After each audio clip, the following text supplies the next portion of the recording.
Punjab GK ਦੇ ਕੁਝ question ਆਪਾਂ ਡਿਸਕਸ ਕਰਦੇ ਹਾਂ ਅੱਜ ਔਰ ਪਹਿਲਾ ਕੁਐਸਚਨ ਸਾਡੇ ਕੋਲ ਕਿਹੜਾ ਆ ਰਿਹਾ ਆਪਾਂ ਦੇਖਦੇ ਹਾਂ। ਕੁਐਸਚਨ ਹੈ ਕਿ ਦ ਸਟੇਟ ਰੀਆਰਗੇਨਾਈਜੇਸ਼ਨ ਕਮਿਸ਼ਨ ਇਹ ਕਦੋਂ ਬਣਿਆ ਸੀ, was constituted in by government of India in which year, ਔਰ ਉਹਦਾ ਚੇਅਰਮੈਨ ਕੌਣ ਸੀਗਾ। ਕਿਉਂਕਿ ਇਹ ਕੁਐਸਚਨ ਪੰਜਾਬ ਦੇ ਵਾਸਤੇ ਬੜਾ ਇੰਪੋਰਟੈਂਟ ਹੋ ਜਾਂਦਾ ਹੈ, ਕਿਉਂਕਿ ਜਦੋਂ ਇਹ ਬਣਾਇਆ ਗਿਆ ਸੀਗਾ ਤਾਂ ਉਸ ਵੇਲੇ ਬਾਕੀ ਸਾਰੀ ਸਟੇਟਾਂ ਦੀ ਰੀਆਰਗੇਨਾਈਜੇਸ਼ਨ ਹੋ ਗਈ ਔਰ ਹੋਈ ਵੀ ਲਿੰਗੁਇਸਟਿਕ ਬੇਸਿਸ ਤੇ ਸੀਗੀ, ਪਰ ਪੰਜਾਬ ਦੀ ਇਸ ਕਰਕੇ ਨਹੀਂ ਸੀ ਕੀਤੀ ਗਈ। ਸੋ ਇਹ ਕੁਐਸਚਨ ਜਿਹੜਾ ਸੀ ਪੰਜਾਬ ਜੀਕੇ ਦੇ ਵਿੱਚ ਕਾਫੀ ਇੰਪੋਰਟੈਂਟ ਕੁਐਸਚਨ ਹੈ। ਤਾਂ ਇਹਦੇ ਵਿੱਚ ਸਾਡੇ ਕੋਲ ਆਪਸ਼ਨ ਕਿਹੜੀਆਂ ਨੇ ਕਿ ਇਹ 1953 ਦੇ ਵਿੱਚ ਬਣਾਇਆ ਗਿਆ ਸੀਗਾ, ਜਸਟਿਸ ਫਜ਼ਲ ਅਲੀ ਇਹਦੇ ਚੇਅਰਮੈਨ ਸੀਗੇ। 55 ਚ ਬਣਾਇਆ ਗਿਆ ਸੀ justice A K Khanna. 54 justice J C Shah. 47 justice Subba Rao. ਠੀਕ ਹੈ ਜੀ। ਸੋ ਇਹ ਆਪਸ਼ਨਸ ਹੈਗੀਆਂ ਤੁਹਾਡੀਆਂ ਇਹਦੇ ਵਿੱਚ। ਇਹ ਹੁਣ ਆਪਾਂ ਦੇਖਦੇ ਹਾਂ ਆਨਸਰ ਕੀ ਹੈ ਇਹਦਾ। ਇਹਦਾ ਆਨਸਰ ਹੈ ਪਹਿਲੀ ਆਪਸ਼ਨ 1953 ਜਸਟਿਸ ਫਜ਼ਲ ਅਲੀ। ਜਸਟਿਸ ਫਜ਼ਲ ਅਲੀ ਜਿਹੜੇ ਸੀਗੇ ਇਹਦੇ ਪਹਿਲੇ ਇਹਦੇ ਚੇਅਰਮੈਨ ਸੀਗੇ ਔਰ 1953 ਦੇ ਵਿੱਚ ਜਿਹੜਾ ਸੀਗਾ ਇਹ ਕਮਿਸ਼ਨ ਬਣਾਇਆ ਗਿਆ ਸੀ। ਨੈਕਸਟ ਕੁਐਸਚਨ ਦੇਖਦੇ ਹਾਂ ਸਾਡੇ ਕੋਲ ਕਿਹੜਾ ਹੈ। ਦੈਟ ਇਜ਼ ਗਿੱਦੜਬਾਹਾ ਤਹਿਸੀਲ ਇਹ ਤਹਿਸੀਲ ਕਿਹੜੇ ਜ਼ਿਲ੍ਹੇ ਦੇ ਵਿੱਚ ਪੈਂਦੀ ਹੈ। Is in dash district and is famous for what, ਔਰ ਕਿਸ ਚੀਜ਼ ਵਾਸਤੇ ਫੇਮਸ ਹੈਗੀ ਹੈ। ਗਿੱਦੜਬਾਹਾ ਇੱਕ ਇੰਪੋਰਟੈਂਟ ਤਹਿਸੀਲ ਹੈਗੀ ਹੈ ਔਰ ਤੁਸੀਂ ਸਾਖੀਆਂ ਪੜ੍ਹੇ ਹੋਏ ਹੋਣਾ ਕਿ ਗਿੱਦੜ ਦਾ ਵਿਆਹ ਉਹਦੇ ਨਾਂ ਦੇ ਉੱਤੇ ਜਿਹੜਾ ਸੀਗਾ ਇਹ ਸਾਖੀ ਇਹ ਸ਼ਹਿਰ ਦਾ ਨਾਂ ਪਿਆ ਹੋਇਆ। ਗਿੱਦੜ ਵਿਆਹ ਤੋਂ ਜਿਹੜਾ ਸੀ ਗਿੱਦੜਬਾਹਾ ਬਣ ਗਿਆ ਇਹ। ਤੋ ਇਹ ਤਹਿਸੀਲ ਕਿਹੜੇ ਵਿੱਚ ਪੈਂਦਾ ਹੈ ਔਰ ਇਹ ਕਾਹਦੇ ਵਾਸਤੇ ਫੇਮਸ ਹੈ। ਤਾਂ ਆਪਾਂ ਦੇਖਦੇ ਹਾਂ ਕਿ ਇਹ ਜਿਹੜਾ ਗਿੱਦੜਬਾਹਾ ਇਹ ਮੁਕਤਸਰ ਦੇ ਵਿੱਚ ਪੈਂਦਾ ਹੈ। ਕਿੱਥੇ ਪੈਂਦਾ ਇਹ? ਮੁਕਤਸਰ ਦੇ ਵਿੱਚ ਪੈਂਦਾ ਇਹ। ਔਰ ਦੂਜੀ ਗੱਲ ਕੀ ਹੈ, ਇਹ ਕਾਹਦੇ ਵਾਸਤੇ ਫੇਮਸ ਹੈ? ਇਹ ਨਸਵਾਰ ਵਾਸਤੇ ਫੇਮਸ ਹੈ। ਨਸਵਾਰ ਪੰਜਾਬੀ 'ਚ ਆਪਾਂ ਨਸਵਾਰ ਨੂੰ ਇਸ ਤਰ੍ਹਾਂ ਲਿਖੀਏ ਨਸਵਾਰ, ਉਹਦੇ ਵਾਸਤੇ ਫੇਮਸ ਹੈ। ਨਸਵਾਰ ਜਿਹੜੀ ਸੀਗੀ ਅੰਗਰੇਜ਼ੀ 'ਚ ਉਹਨੂੰ ਸਨਫ ਕਹਿੰਦੇ ਨੇ। ਠੀਕ ਹੈ, ਉਹ ਨੱਕ ਦੇ 'ਚ ਇੱਕ ਤਰ੍ਹਾਂ ਦਾ ਨਸ਼ਾ ਹੈ ਇਹ। ਸੋ ਗਿੱਦੜਬਾਹਾ ਇਹਦੇ ਵਾਸਤੇ ਬਹੁਤ ਮਸ਼ਹੂਰ ਸੀਗਾ। ਸੋ ਇਸੇ ਕਰਕੇ ਇਹਦੀ option C is the answer. ਅਗਲਾ ਕੁਐਸਚਨ ਹੈ the new shape and order was given to Gurmukhi letters by ਕਿ ਗੁਰਮੁਖੀ ਨੂੰ ਨਵੀਂ ਸ਼ੇਪ ਤੇ ਆਰਡਰ ਕਿਹੜੇ ਗੁਰੂ ਸਾਹਿਬ ਨੇ ਦਿੱਤਾ। ਐਂਡ ਇਜ਼ ਡਿਰਾਈਵਡ ਫਰੋਮ, ਔਰ ਇਹ ਜਿਹੜੀ ਪੰਜਾਬੀ ਲੈਂਗੁਏਜ ਹੈ ਇਹ ਗੁਰਮੁਖੀ ਲੈਂਗੁਏਜ ਹੈਗੀ ਹੈ ਕਿਹੜੀ ਲੈਂਗੁਏਜ ਤੋਂ ਡਿਰਾਈਵ ਕੀਤੀ ਗਈ, ਕਿੱਥੋਂ ਡਿਰਾਈਵ ਹੋਈ ਹੈ। ਸੋ ਆਈ ਥਿੰਕ ਸਾਡੇ ਕੋਲ ਆਪਸ਼ਨ ਦੋ ਹੀ ਬਚਦੀਆਂ ਨੇ, ਕਿਉਂਕਿ ਇਹ ਸਭ ਜਾਣਦੇ ਆਪਾਂ ਕਿ ਗੁਰੂ ਅੰਗਦ ਦੇਵ ਜੀ ਨੇ ਜਿਹੜਾ ਸੀਗਾ ਗੁਰਮੁਖੀ ਨੂੰ ਫਾਰਮਲ ਸ਼ੇਪ ਦਿੱਤੀ ਸੀਗੀ। ਹੁਣ ਕੁਐਸਚਨ ਇਹ ਹੈ ਕਿ ਇਹ ਅਭਰੰਸਾ ਤੋਂ ਬਣੀ ਹੈ ਕਿ ਪ੍ਰਾਕ੍ਰਿਤ ਤੋਂ ਬਣੀ ਹੈ। ਇਹ ਬਣੀ ਹੈ ਅਭਰੰਸਾ ਤੋਂ ਬਣੀ ਹੈ। ਇਹਦਾ ਮਤਲਬ ਸਾਡਾ ਆਪਸ਼ਨ ਕਿਹੜਾ ਬਣੇਗਾ? ਸਾਡਾ ਪਹਿਲੀ ਆਪਸ਼ਨ ਸਾਡਾ ਆਂਸਰ ਹੋਏਗਾ ਔਰ ਦਿਸ ਇਜ਼ ਗੁਰੂ ਅੰਗਦ ਦੇਵ ਜੀ ਔਰ ਅਪਭ੍ਰੰਸ਼ਾ ਇਹਦਾ ਆਂਸਰ ਹੋ ਗਿਆ। ਰੋਸ਼ਨੀ ਫੇਅਰ ਇਜ਼ ਹੈਲਡ ਐਟ, ਰੋਸ਼ਨੀ ਦਾ ਮੇਲਾ ਇਹ ਕਿਹੜੇ ਸ਼ਹਿਰ 'ਚ ਹੁੰਦਾ ਹੈ ਤੇ ਕਿਹੜੇ ਸਾਧੂ ਜਾਂ ਪੀਰ ਦੇ ਨਾਮ ਦੇ ਉੱਤੇ ਇਹ ਮਸ਼ਹੂਰ ਹੈ। ਤਾਂ ਆਪਾਂ ਦੇਖੀਏ ਇਹ ਆਪਸ਼ਨ ਸਾਡੇ ਕੋਲ ਕਿਹੜੀਆਂ ਹੈਗੀਆਂ ਨੇ ਇਹਦੇ 'ਚ ਸਰਹੰਦ, ਜਗਰਾਉਂ, ਰਾਏਪੁਰ, ਇਹ ਤਿੰਨ ਸ਼ਹਿਰਾਂ ਦੀਆਂ ਆਪਸ਼ਨ ਹੈਗੀਆਂ ਨੇ। ਬੇਸਿਕਲੀ ਜਿਹੜਾ ਰੋਸ਼ਨੀ ਦਾ ਮੇਲਾ ਹੈ ਇਹ ਜਗਰਾਉਂ ਕਰਕੇ ਮਸ਼ਹੂਰ ਹੈ। ਜਗਰਾਉਂ ਦੇ ਵਿੱਚ ਹੁੰਦਾ ਇਹ ਔਰ ਉੱਥੇ ਜਿਹੜੀ ਮਜ਼ਾਰ ਹੈ ਬਾਬਾ ਮੋਕਮਦੀਨ ਦੀ ਉਹਦੇ ਨਾਲ ਜਿਹੜਾ ਸੀਗਾ ਇਹਦਾ ਤਾਲੁਕ ਹੈਗਾ। ਸੋ ਇਹਦਾ ਆਪਸ਼ਨ ਕਿਹੜਾ ਹੋਏਗਾ ਸਾਡੇ ਕੋਲ? ਬੀ ਆਪਸ਼ਨ ਇਹਦਾ ਆਂਸਰ ਹੋਏਗਾ ਕਿ ਇਹ ਜਗਰਾਉਂ ਦੇ ਵਿੱਚ ਹੁੰਦਾ ਹੈ ਔਰ ਬਾਬਾ ਮੋਕਮਦੀਨ ਜਿਹੜਾ ਸੀਗੇ ਉਹਨਾਂ ਦੇ ਨਾਮ ਦੇ ਉੱਤੇ ਜਿਹੜਾ ਸੀਗਾ ਇਹ ਮਸ਼ਹੂਰ ਹੈ। ਇਹ ਵੈਸੇ ਇੱਕ ਰੋਸ਼ਨੀ ਦਾ ਮੇਲਾ ਜਿਹੜਾ ਸੀਗਾ ਨਾ ਇੱਕ ਲੁਧਿਆਣੇ ਵੀ ਹੁੰਦਾ ਹੈ, ਪਰ ਸਭ ਤੋਂ ਜ਼ਿਆਦਾ ਮਸ਼ਹੂਰ ਉਹ ਜਗਰਾਉਂ ਦਾ ਮੇਲਾ ਹੈਗਾ। ਇਸ ਕਰਕੇ ਜਿਹੜਾ ਸੀਗਾ ਇਹਦਾ ਜਵਾਬ ਜਿਹੜਾ ਸੀ ਜਗਰਾਉਂ ਹੀ ਬਣਿਆ ਜਾਣਾ ਚਾਹੀਦਾ। Which of the following river borders Amritsar, Pathankot, Gurdaspur districts of Punjab and originates at, ਕਿਹੜਾ ਦਰਿਆ ਹੈ ਇਹਨਾਂ ਦੇ ਵਿੱਚੋਂ ਜਿਹੜਾ ਕਿ ਇਹ ਤਿੰਨ ਡਿਸਟ੍ਰਿਕਟ ਦੇ ਨੂੰ ਟੱਚ ਕਰਦਾ ਹੈ ਔਰ ਇਹ ਕਿੱਥੋਂ ਓਰੀਜੀਨੇਟ ਹੁੰਦਾ ਹੈ। ਦੇਖੋ ਜਿਹੜੇ ਕੁਐਸਚਨ ਹੁਣ ਬਣਾ ਕੇ ਤੁਹਾਨੂੰ ਦਿੱਤੇ ਜਾ ਰਹੇ ਨੇ ਇਹ ਕੁਝ ਹਾਈ ਆਰਡਰ ਥਿੰਕਿੰਗ ਸਕਿੱਲ ਦੇ ਕੁਐਸਚਨ ਹੈਗੇ ਨੇ ਜਿਹਦੇ ਦੋ ਆਪਸ਼ਨਸ ਬਣ ਰਹੀਆਂ ਨੇ ਤਾਂ ਕਿ ਇਹ ਪਤਾ ਹੋਵੇ ਕਿ ਸਾਨੂੰ ਐਗਜ਼ੈਕਟ ਇਨਫੋਰਮੇਸ਼ਨ ਪਤਾ ਹੋਣੀ ਚਾਹੀਦੀ ਹੈ। ਇਸ ਕਰਕੇ ਦੋ ਆਪਸ਼ਨ ਵਾਲੇ ਕੁਐਸਚਨ ਬਣ ਰਹੇ ਨੇ। ਸੋ ਆਪਾਂ ਦੇਖਦੇ ਕਿ ਅੰਮ੍ਰਿਤਸਰ, ਪਠਾਨਕੋਟ ਤੇ ਗੁਰਦਾਸਪੁਰ ਇਹਨਾਂ ਦੇ ਵਿੱਚ ਕਿਹੜਾ ਦਰਿਆ ਨਿਕਲੇਗਾ। ਗੁਰਦਾਸਪੁਰ ਦੇ ਤਾਂ ਰਾਵੀ ਵੀ ਨਿਕਲਦਾ ਹੈ ਪਰ ਔਰ ਬਿਆਸ ਵੀ ਨਿਕਲਦਾ ਹੈ। ਪਰ ਅੰਮ੍ਰਿਤਸਰ ਦੇ ਵਿੱਚ ਉਹਨੂੰ ਵੀ ਰਾਵੀ ਕਿਤੇ ਨਾ ਕਿਤੇ ਲੱਗਦਾ ਹੈ, ਠੀਕ ਹੈ ਜੀ। ਪਰ ਜਿਹੜਾ ਸੀਗਾ, ਇਸ ਕਰਕੇ ਆਪਾਂ ਇਹ ਦੇਖੀਏ ਕਿ ਸਾਨੂੰ ਕਿਹੜਾ ਜਿਹੜਾ ਇਹਦੇ ਚ ਆਪਸ਼ਨ ਹੋਏਗੀ। ਇਹਦਾ ਮਤਲਬ ਕਿ ਬਿਆਸ ਤੇ ਰਾਵੀ ਇਹਨਾਂ ਦੇ ਵਿੱਚੋਂ ਕੋਈ ਜਵਾਬ ਹੋ ਸਕਦਾ ਸਾਡਾ ਇਹ, ਹੈ ਨਾ। ਪਰ ਬਿਆਸ ਵੂਲਰ ਲੇਕ ਦੇ ਨਾਲ ਇਹਦਾ ਕੋਈ ਰਿਲੇਸ਼ਨਸ਼ਿਪ ਨਹੀਂ ਹੈ, ਠੀਕ ਹੈ ਜੀ। ਔਰ ਇਹ ਬੇਸਿਕਲੀ ਜਿਹੜਾ ਸੀਗਾ, ਇਹ ਆਪਣਾ ਬਿਆਸ ਦਰਿਆ ਹੈ ਜਿਹੜਾ ਕਿ ਰੋਹਤਾਂਗ ਪਾਸ ਤੋਂ ਨਿਕਲਦਾ ਹੈ। ਇਸ ਕਰਕੇ ਇਹਦਾ ਜਿਹੜਾ ਜਵਾਬ ਹੈਗਾ ਤੁਹਾਡਾ ਕਿਹੜਾ ਹੋਣਾ ਚਾਹੀਦਾ ਹੈ, ਰੋਹਤਾਂਗ ਪਾਸ ਹੋਣਾ ਚਾਹੀਦਾ ਹੈ। ਕਿਉਂਕਿ ਰਾਵੀ ਦਰਿਆ ਜਿਹੜਾ ਸੀਗਾ ਇਹ ਗੁਰਦਾਸਪੁਰ ਤੇ ਪਠਾਨਕੋਟ ਦੇ ਹੋ ਕੇ ਨਿਕਲ ਜਾਂਦਾ, ਅੰਮ੍ਰਿਤਸਰ ਨੂੰ ਜਿਹੜਾ ਸੀਗਾ ਇਹ ਪ੍ਰੋਪਰਲੀ ਟੱਚ ਨਹੀਂ ਕਰਦਾ। ਤਾਂ ਇਸ ਕਰਕੇ ਜਿਹੜਾ ਸੀਗਾ ਇਹ ਜਵਾਬ ਸਾਡਾ ਕਿਹੜਾ ਹੋਏਗਾ, ਇਹ ਬਿਆਸ ਤੇ ਰੋਹਤਾਂਗ ਪਾਸ ਹੋਏਗਾ। Dash for the solemnization of Sikh marriage were composed by, ਕਿਹੜੀ ਚੀਜ਼ ਹੈ ਜਿਹੜੀ ਕਿ ਸਿੱਖਾਂ ਦੇ ਰੀਤੀ ਰਿਵਾਜ ਦੇ ਵਿੱਚ ਉਹਨੂੰ ਮੰਨਿਆ ਜਾਂਦਾ ਹੈ, ਔਰ ਉਹਨੂੰ ਕਿਹਨੇ ਕੰਪੋਜ਼ ਕੀਤਾ ਸੀਗਾ। ਹੁਣ ਕੀ ਕੰਪੋਜ਼ ਕੀਤਾ ਸੀਗਾ, ਉਹਦੀ ਆਪਸ਼ਨ ਆਨੰਦ ਸਾਹਿਬ, ਜਾਪ ਸਾਹਿਬ, ਲਾਵਾਂ, ਇਹ ਤਿੰਨ ਆਪਸ਼ਨ ਸਾਡੇ ਕੋਲ ਹੈਗੀਆਂ ਨੇ। ਔਰ ਉਹਨੂੰ ਕਿਹਨੇ ਕੰਪੋਜ਼ ਕੀਤਾ ਸੀਗਾ। ਆਨੰਦ ਸਾਹਿਬ ਗੁਰੂ ਅਰਜਨ ਦੇਵ ਜੀ ਨੇ ਕੀਤਾ, ਨਹੀਂ ਕੀਤਾ। ਆਨੰਦ ਸਾਹਿਬ ਕਿਹਨੇ ਕੀਤਾ ਸੀਗਾ, ਗੁਰੂ ਅਮਰਦਾਸ ਜੀ ਨੇ ਕੀਤਾ ਸੀਗਾ। ਜਾਪ ਸਾਹਿਬ ਕਿਹਨੇ ਕੀਤਾ ਸੀਗਾ, ਇਹ ਗੁਰੂ ਗੋਬਿੰਦ ਸਿੰਘ ਸਾਹਿਬ ਨੇ ਕੀਤਾ ਸੀਗਾ। ਸੋ ਇਹ ਦੋਨੋਂ ਆਪਸ਼ਨਾਂ ਖਤਮ ਹੋ ਗਈਆਂ। ਔਰ ਫਿਰ ਲਾਵਾਂ ਗੁਰੂ ਅਰਜਨ ਦੇਵ ਜੀ ਨੇ ਕੀਤੀਆਂ, ਨਹੀਂ। ਲਾਵਾਂ ਕਿਹਨੇ ਕੀਤੀਆਂ, ਗੁਰੂ ਰਾਮਦਾਸ ਜੀ ਨੇ ਕੀਤੀਆਂ। ਸੋ ਇਹਦਾ ਮਤਲਬ ਜਵਾਬ ਕਿਹੜਾ ਹੋਇਆ ਸਾਡਾ, ਇਹ ਗੁਰੂ ਰਾਮਦਾਸ ਜੀ। ਸੀ ਆਪਸ਼ਨ ਸਾਡਾ ਜਵਾਬ ਬਣਿਆ ਇਹਦੇ ਵਿੱਚ ਇਹ। ਨੈਕਸਟ ਕੁਐਸਚਨ ਹੈ, Guru dash is named at Bandi Chhor and was kept at dash fort. ਕਿਹੜੇ ਗੁਰੂ ਸਾਹਿਬ ਨੂੰ ਬੰਦੀ ਛੋੜ ਗੁਰੂ ਦੇ ਨਾਲ ਵੀ ਜਾਣਿਆ ਜਾਂਦਾ ਹੈ, ਔਰ ਉਹਨਾਂ ਨੂੰ ਕਿਹੜੇ ਕਿਲੇ ਦੇ ਵਿੱਚ ਜਿਹੜਾ ਸੀ ਜਹਾਂਗੀਰ ਨੇ ਰੱਖਿਆ ਸੀਗਾ। ਸੋ ਇਹਦਾ ਜਵਾਬ ਸਾਡੇ ਕੋਲ ਕਿਹੜਾ ਹੈ, ਇਹਦੇ ਵਿੱਚ ਜਵਾਬ ਹੈ ਸਾਡਾ ਹਰਗੋਬਿੰਦ ਸਾਹਿਬ ਜੀ। ਔਰ ਉਹਨਾਂ ਨੂੰ ਗਵਾਲੀਅਰ ਦੇ ਕਿਲੇ ਦੇ ਵਿੱਚ ਸਾਨੂੰ ਪਤਾ ਹੈ ਕਿ ਰੱਖਿਆ ਗਿਆ ਸੀ, ਜਿੱਥੋਂ ਉਹ 52 ਪਹਾੜੀ ਰਾਜਿਆਂ ਨੂੰ ਛੁਡਾ ਕੇ ਲੈ ਕੇ ਆਏ ਸੀ। Namdhari Kuka movement was founded by dash and its headquarter are situated at. Namdhari Kuka movement ਕਿਹਨੇ ਬਣਾਈ ਸੀ ਇਹ, ਔਰ ਇਹਦਾ ਹੈਡਕੁਆਰਟਰ ਕਿੱਥੇ ਹੈ, ਠੀਕ ਹੈ ਜੀ। ਸੋ ਆਪਾਂ ਜਾਣਦੇ ਹਾਂ ਕਿ ਇਹ ਕਿਹਨੇ ਬਣਾਈ ਸੀਗੀ, ਇਹ ਬਾਬਾ ਬਾਲਕ ਸਿੰਘ ਉਹਨਾਂ ਨੇ ਇਹ ਬਣਾਈ ਸੀਗੀ। ਔਰ ਭੈਣੀ ਸਾਹਿਬ ਲੁਧਿਆਣੇ ਦੇ ਵਿੱਚ ਇਹਦਾ ਹੈਡਕੁਆਰਟਰ ਹੈ। ਸੋ ਆਪਸ਼ਨ ਕਿਹੜੀ ਹੋਈ ਸਾਡੀ, ਬੀ ਆਪਸ਼ਨ ਸਾਡਾ ਇਹਦੇ ਚ ਜਵਾਬ ਹੋ ਗਿਆ। Khalsa college Amritsar was founded in which year, ਠੀਕ ਹੈ ਜੀ। ਹੁਣ ਇੱਥੇ ਵਿਚ ਈਅਰ, ਇੱਥੇ ਕਿ ਕਿਹੜੇ ਸਾਲ ਦੇ ਵਿੱਚ ਖਾਲਸਾ ਕਾਲਜ ਬਣਿਆ, ਔਰ ਇਹਦਾ ਡਿਜ਼ਾਈਨ ਆਰਕੀਟੈਕਚਰ ਕਿਹਨੇ ਕੀਤਾ ਸੀਗਾ, ਇਹ ਵੀ ਸਾਨੂੰ ਪਤਾ ਹੋਣਾ ਚਾਹੀਦਾ। ਸੋ ਇਹਦਾ ਜਵਾਬ ਸਾਡੇ ਕੋਲ ਕੀ ਹੈ ਕਿ 1892 ਦੇ ਵਿੱਚ ਜਿਹੜਾ ਸੀਗਾ ਇਹ ਬਣਾਇਆ ਗਿਆ ਸੀਗਾ, ਇਹ ਕਾਲਜ ਬਣਿਆ ਸੀਗਾ। ਔਰ ਆਰਕੀਟੈਕਟ ਬੜੇ ਮਸ਼ਹੂਰ ਸੀਗੇ ਉਸ ਵੇਲੇ ਦੇ, ਰਾਮ ਸਿੰਘ, ਉਹਨਾਂ ਨੇ ਇਹਦਾ ਆਰਕੀਟੈਕਚਰ ਤਿਆਰ ਕੀਤਾ ਸੀ। Pushpa Gujral city in Punjab is situated, ਠੀਕ ਹੈ ਜੀ, ਇਨ ਡਿਸਟ੍ਰਿਕਟ ਇਜ਼, ਇਹ ਕੀ ਹੈ, ਇਹਦੇ ਬਾਰੇ ਸਾਡੇ ਕੋਲ ਆ ਆਪਸ਼ਨਾਂ ਹੈਗੀਆਂ ਨੇ। ਇਹ ਲਾਰਜੈਸਟ ਹੈ ਕਿ ਸੈਕਿੰਡ ਲਾਰਜੈਸਟ ਹੈ ਇਹ, ਔਰ ਕਿਹੜੇ ਜ਼ਿਲ੍ਹੇ ਦੇ ਵਿੱਚ ਹੈ ਇਹ। ਦੇਖੋ ਇਹਨੂੰ ਜੇ ਜ਼ਿਲ੍ਹੇ ਦੇ ਵਿੱਚ ਮੰਨ ਲਈ ਆਪਾਂ ਤਾਂ ਜਲੰਧਰ ਦੇ ਵਿੱਚ ਨਹੀਂ ਹੈ ਇਹ, ਅੰਮ੍ਰਿਤਸਰ 'ਚ ਨਹੀਂ ਹੈ, ਲੁਧਿਆਣੇ 'ਚ ਨਹੀਂ ਹੈ। ਇਹਦਾ ਮਤਲਬ ਜਵਾਬ ਕਿਹੜਾ ਹੋਗਾ ਤੁਹਾਡਾ, ਇਹ ਕਪੂਰਥਲਾ ਤੁਹਾਡਾ ਇਹਦਾ ਜਵਾਬ ਹੋ ਜਾਏਗਾ। ਡੀ ਆਪਸ਼ਨ ਇਹਦਾ ਜਵਾਬ ਬਣ ਜਾਂਦਾ ਹੈ। Rachna Doab is between two which rivers. Rachna Doab ਆਪਾਂ ਜਾਣਦੇ ਹਾਂ ਕਿ ਜਿੰਨੇ ਦੁਆਬ ਨੇ ਉਹ ਉਹਨਾਂ ਨੂੰ ਨਾਮ ਦਿੱਤੇ ਗਏ ਨੇ। ਜੇ ਰਚਨਾ ਹੈ ਤਾਂ ਇਹ ਪਹਿਲਾ ਰਾ ਦੇ ਨਾਲ ਆਏਗਾ, ਠੀਕ ਹੈ ਜੀ, ਰਾਰੇ ਨਾਲ ਆਏਗਾ, ਔਰ ਦੂਜਾ ਚੱਚੇ ਨਾਲ ਆਏਗਾ, ਠੀਕ ਹੈ ਜੀ। ਸੋ ਰਾਰੇ ਤੋਂ ਕਿਹੜਾ ਹੋ ਗਿਆ, ਰਾਵੀ ਹੋ ਗਿਆ, ਔਰ ਚਾਹ ਤੋਂ ਕਿਹੜਾ ਹੋ ਗਿਆ, ਚਨਾਬ ਹੋ ਗਿਆ, ਠੀਕ ਹੈ ਜੀ। ਸੋ ਕਿਹਦੇ ਵਿੱਚ ਹੋ ਗਿਆ, ਇਹ ਡੀ ਆਪਸ਼ਨ ਸਾਡਾ ਜਵਾਬ ਬਣ ਗਿਆ, that is Ravi and Chenab ਇਹਦਾ ਜਵਾਬ ਬਣ ਗਿਆ। ਆਪਾਂ ਦੇਖਦੇ ਹਾਂ ਇਹ ਨਕਸ਼ਾ ਤੁਹਾਡੇ ਸਾਹਮਣੇ ਹੈ, ਠੀਕ ਹੈ ਜੀ। ਇਹ ਬਾਹਰੀ ਦੁਆਬ ਹੈ, ਬਾਹਰੀ ਦੁਆਬ ਕਿਹਦੇ ਵਿੱਚ ਹੋ ਗਿਆ, ਬਿਆਸ ਤੇ ਰਾਵੀ 'ਚ ਹੋ ਗਿਆ। ਰਚਨਾ ਦੁਆਬ ਰਾਵੀ ਤੇ ਚਨਾਬ 'ਚ ਹੋ ਗਿਆ। ਚੱਜ ਦੁਆਬ ਤੁਹਾਡਾ ਕਿਹਦੇ 'ਚ ਹੋ ਗਿਆ, ਇਹ ਤੁਹਾਡਾ ਚਨਾਬ ਤੇ ਜੇਹਲਮ 'ਚ ਹੋ ਗਿਆ। ਔਰ ਸਿੰਧ ਸਾਗਰ ਜੇਹਲਮ ਤੇ ਸਿੰਧ ਦਰਿਆ ਦੇ ਵਿੱਚ ਹੋ ਗਿਆ। ਸੋ ਇਸ ਤਰੀਕੇ ਨਾਲ ਆਪਾਂ ਨੂੰ ਇਹ ਦੁਆਬ ਵੀ ਯਾਦ ਰਹਿਣੇ ਚਾਹੀਦੇ ਨੇ।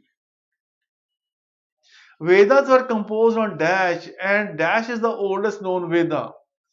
ਕਿਹੜੇ ਦਰਿਆ ਦੇ ਕੰਢੇ ਜਿਹੜੇ ਸੀ ਵੇਦਾਂ ਨੂੰ ਕੰਪੋਜ਼ ਕੀਤਾ ਗਿਆ ਹੈ। ਸੋ ਆਪਾਂ ਨੂੰ ਪਤਾ ਹੈ ਕਿ ਵੇਦ ਐਗਜ਼ੈਕਟ ਤਾਂ ਆਪਾਂ ਨੂੰ ਨਹੀਂ ਪਤਾ, ਪਰ ਇਹ ਪੰਜਾਬ ਦੇ ਦਰਿਆਵਾਂ ਦੇ ਕੰਢੇ ਜਿਹੜੇ ਸੀਗੇ ਇਹ ਵੇਦ, ਇਹਨਾਂ ਦੀ ਰਚਨਾ ਕੀਤੀ ਗਈ ਹੈ। ਔਰ ਸਭ ਤੋਂ ਪੁਰਾਣਾ ਵੇਦ ਕਿੰਨੇ ਨੇ ਇਹ ਵੀ ਪਤਾ ਹੋਣਾ ਚਾਹੀਦਾ ਹੈ। 4 ਵੇਦ ਨੇ। ਕਿਹੜੇ ਕਿਹੜੇ ਵੇਦ ਨੇ ਜੀ, ਇੱਕ ਤਾਂ ਹੋ ਗਿਆ ਰਿਗਵੇਦ ਹੋ ਗਿਆ, सामवेद हो गया, यजुर्वेद हो गया, अथर्ववेद हो गया। सब तो पुराना वेद किहड़ा है, वो ऋग्वेद है। सो ਇਹਦਾ ਜਵਾਬ ਕਿਹੜਾ ਹੋ ਜਾਏਗਾ ਸਾਡਾ ਇਹ banks of river in Punjab and Rigveda. सब तो पुराना वेद ਕਿਹੜਾ ਉਹ ऋग्वेद है। When did गुरु ग्रंथ साहब गेट गुरु गद्दी, गुरुशिप कदों मिली? गुरगद्दी दिवस देखो, एक तो है प्रकाश दिवस है और एक है गुरगद्दी दिवस। प्रकाश दिवस ਕਿਹੜਾ ਹੈ? ਜਦੋਂ ਕਿ ਆਦ ਗ੍ਰੰਥ ਦਾ ਪ੍ਰਕਾਸ਼ ਹੋਇਆ ਸੀਗਾ ਅੰਮ੍ਰਿਤਸਰ ਸਾਹਿਬ ਦੇ ਵਿੱਚ, ਹਰਮੰਦਰ ਸਾਹਿਬ ਦੇ ਵਿੱਚ ਗੁਰੂ ਅਰਜਨ ਦੇਵ ਜੀ ਨੇ ਕੀਤਾ ਸੀਗਾ। ਔਰ ਗੁਰਗੱਦੀ ਦਿਵਸ ਕਿਹੜਾ ਹੈ? ਜਦੋਂ ਗੁਰੂ ਗੋਬਿੰਦ ਸਿੰਘ ਸਾਹਿਬ ਨੇ ਗੁਰੂ ਗ੍ਰੰਥ ਸਾਹਿਬ ਨੂੰ ਗੁਰਗੱਦੀ ਜਿਹੜੀ ਸੀਗੀ ਦਿੱਤੀ ਸੀਗੀ। ਸੋ ਉਹ ਦੈਟ ਇਜ਼ ਨੋਨ ਐਜ਼ ਗੁਰਗੱਦੀ ਦਿਵਸ ਕਿਹਾ ਜਾਂਦਾ ਹੈ। ਔਰ ਇਹ ਕਦੋਂ ਹੋਇਆ ਸੀਗਾ ਸਾਡਾ ਇਹ? ਅਕਤੂਬਰ 1708 ਦੇ ਵਿੱਚ, ਜਦੋਂ ਕਿ ਗੁਰੂ ਸਾਹਿਬ ਚਲਾਣਾ ਕੀਤੇ ਸੀਗੇ। ਉਸ ਤੋਂ ਕੁਝ ਦਿਨ ਪਹਿਲਾਂ ਫਿਰ ਗੁਰੂ ਸਾਹਿਬ ਨੇ ਗੁਰੂ ਗ੍ਰੰਥ ਸਾਹਿਬ ਨੂੰ ਕਿਹਾ ਸੀਗਾ ਕਿ ਵੀ ਅੱਗੇ ਤੋਂ ਸਿੱਖਾਂ ਦਾ ਗੁਰੂ ਗ੍ਰੰਥ ਸਾਹਿਬ ਹੋਏਗਾ। In Punjab, the maximum number of ministers can be dash, and as on 2023 the number of ministers in the cabinet including CM is ਕਿੰਨੇ ਹੈਗੇ ਨੇ? ਠੀਕ ਹੈ ਜੀ। ਸੋ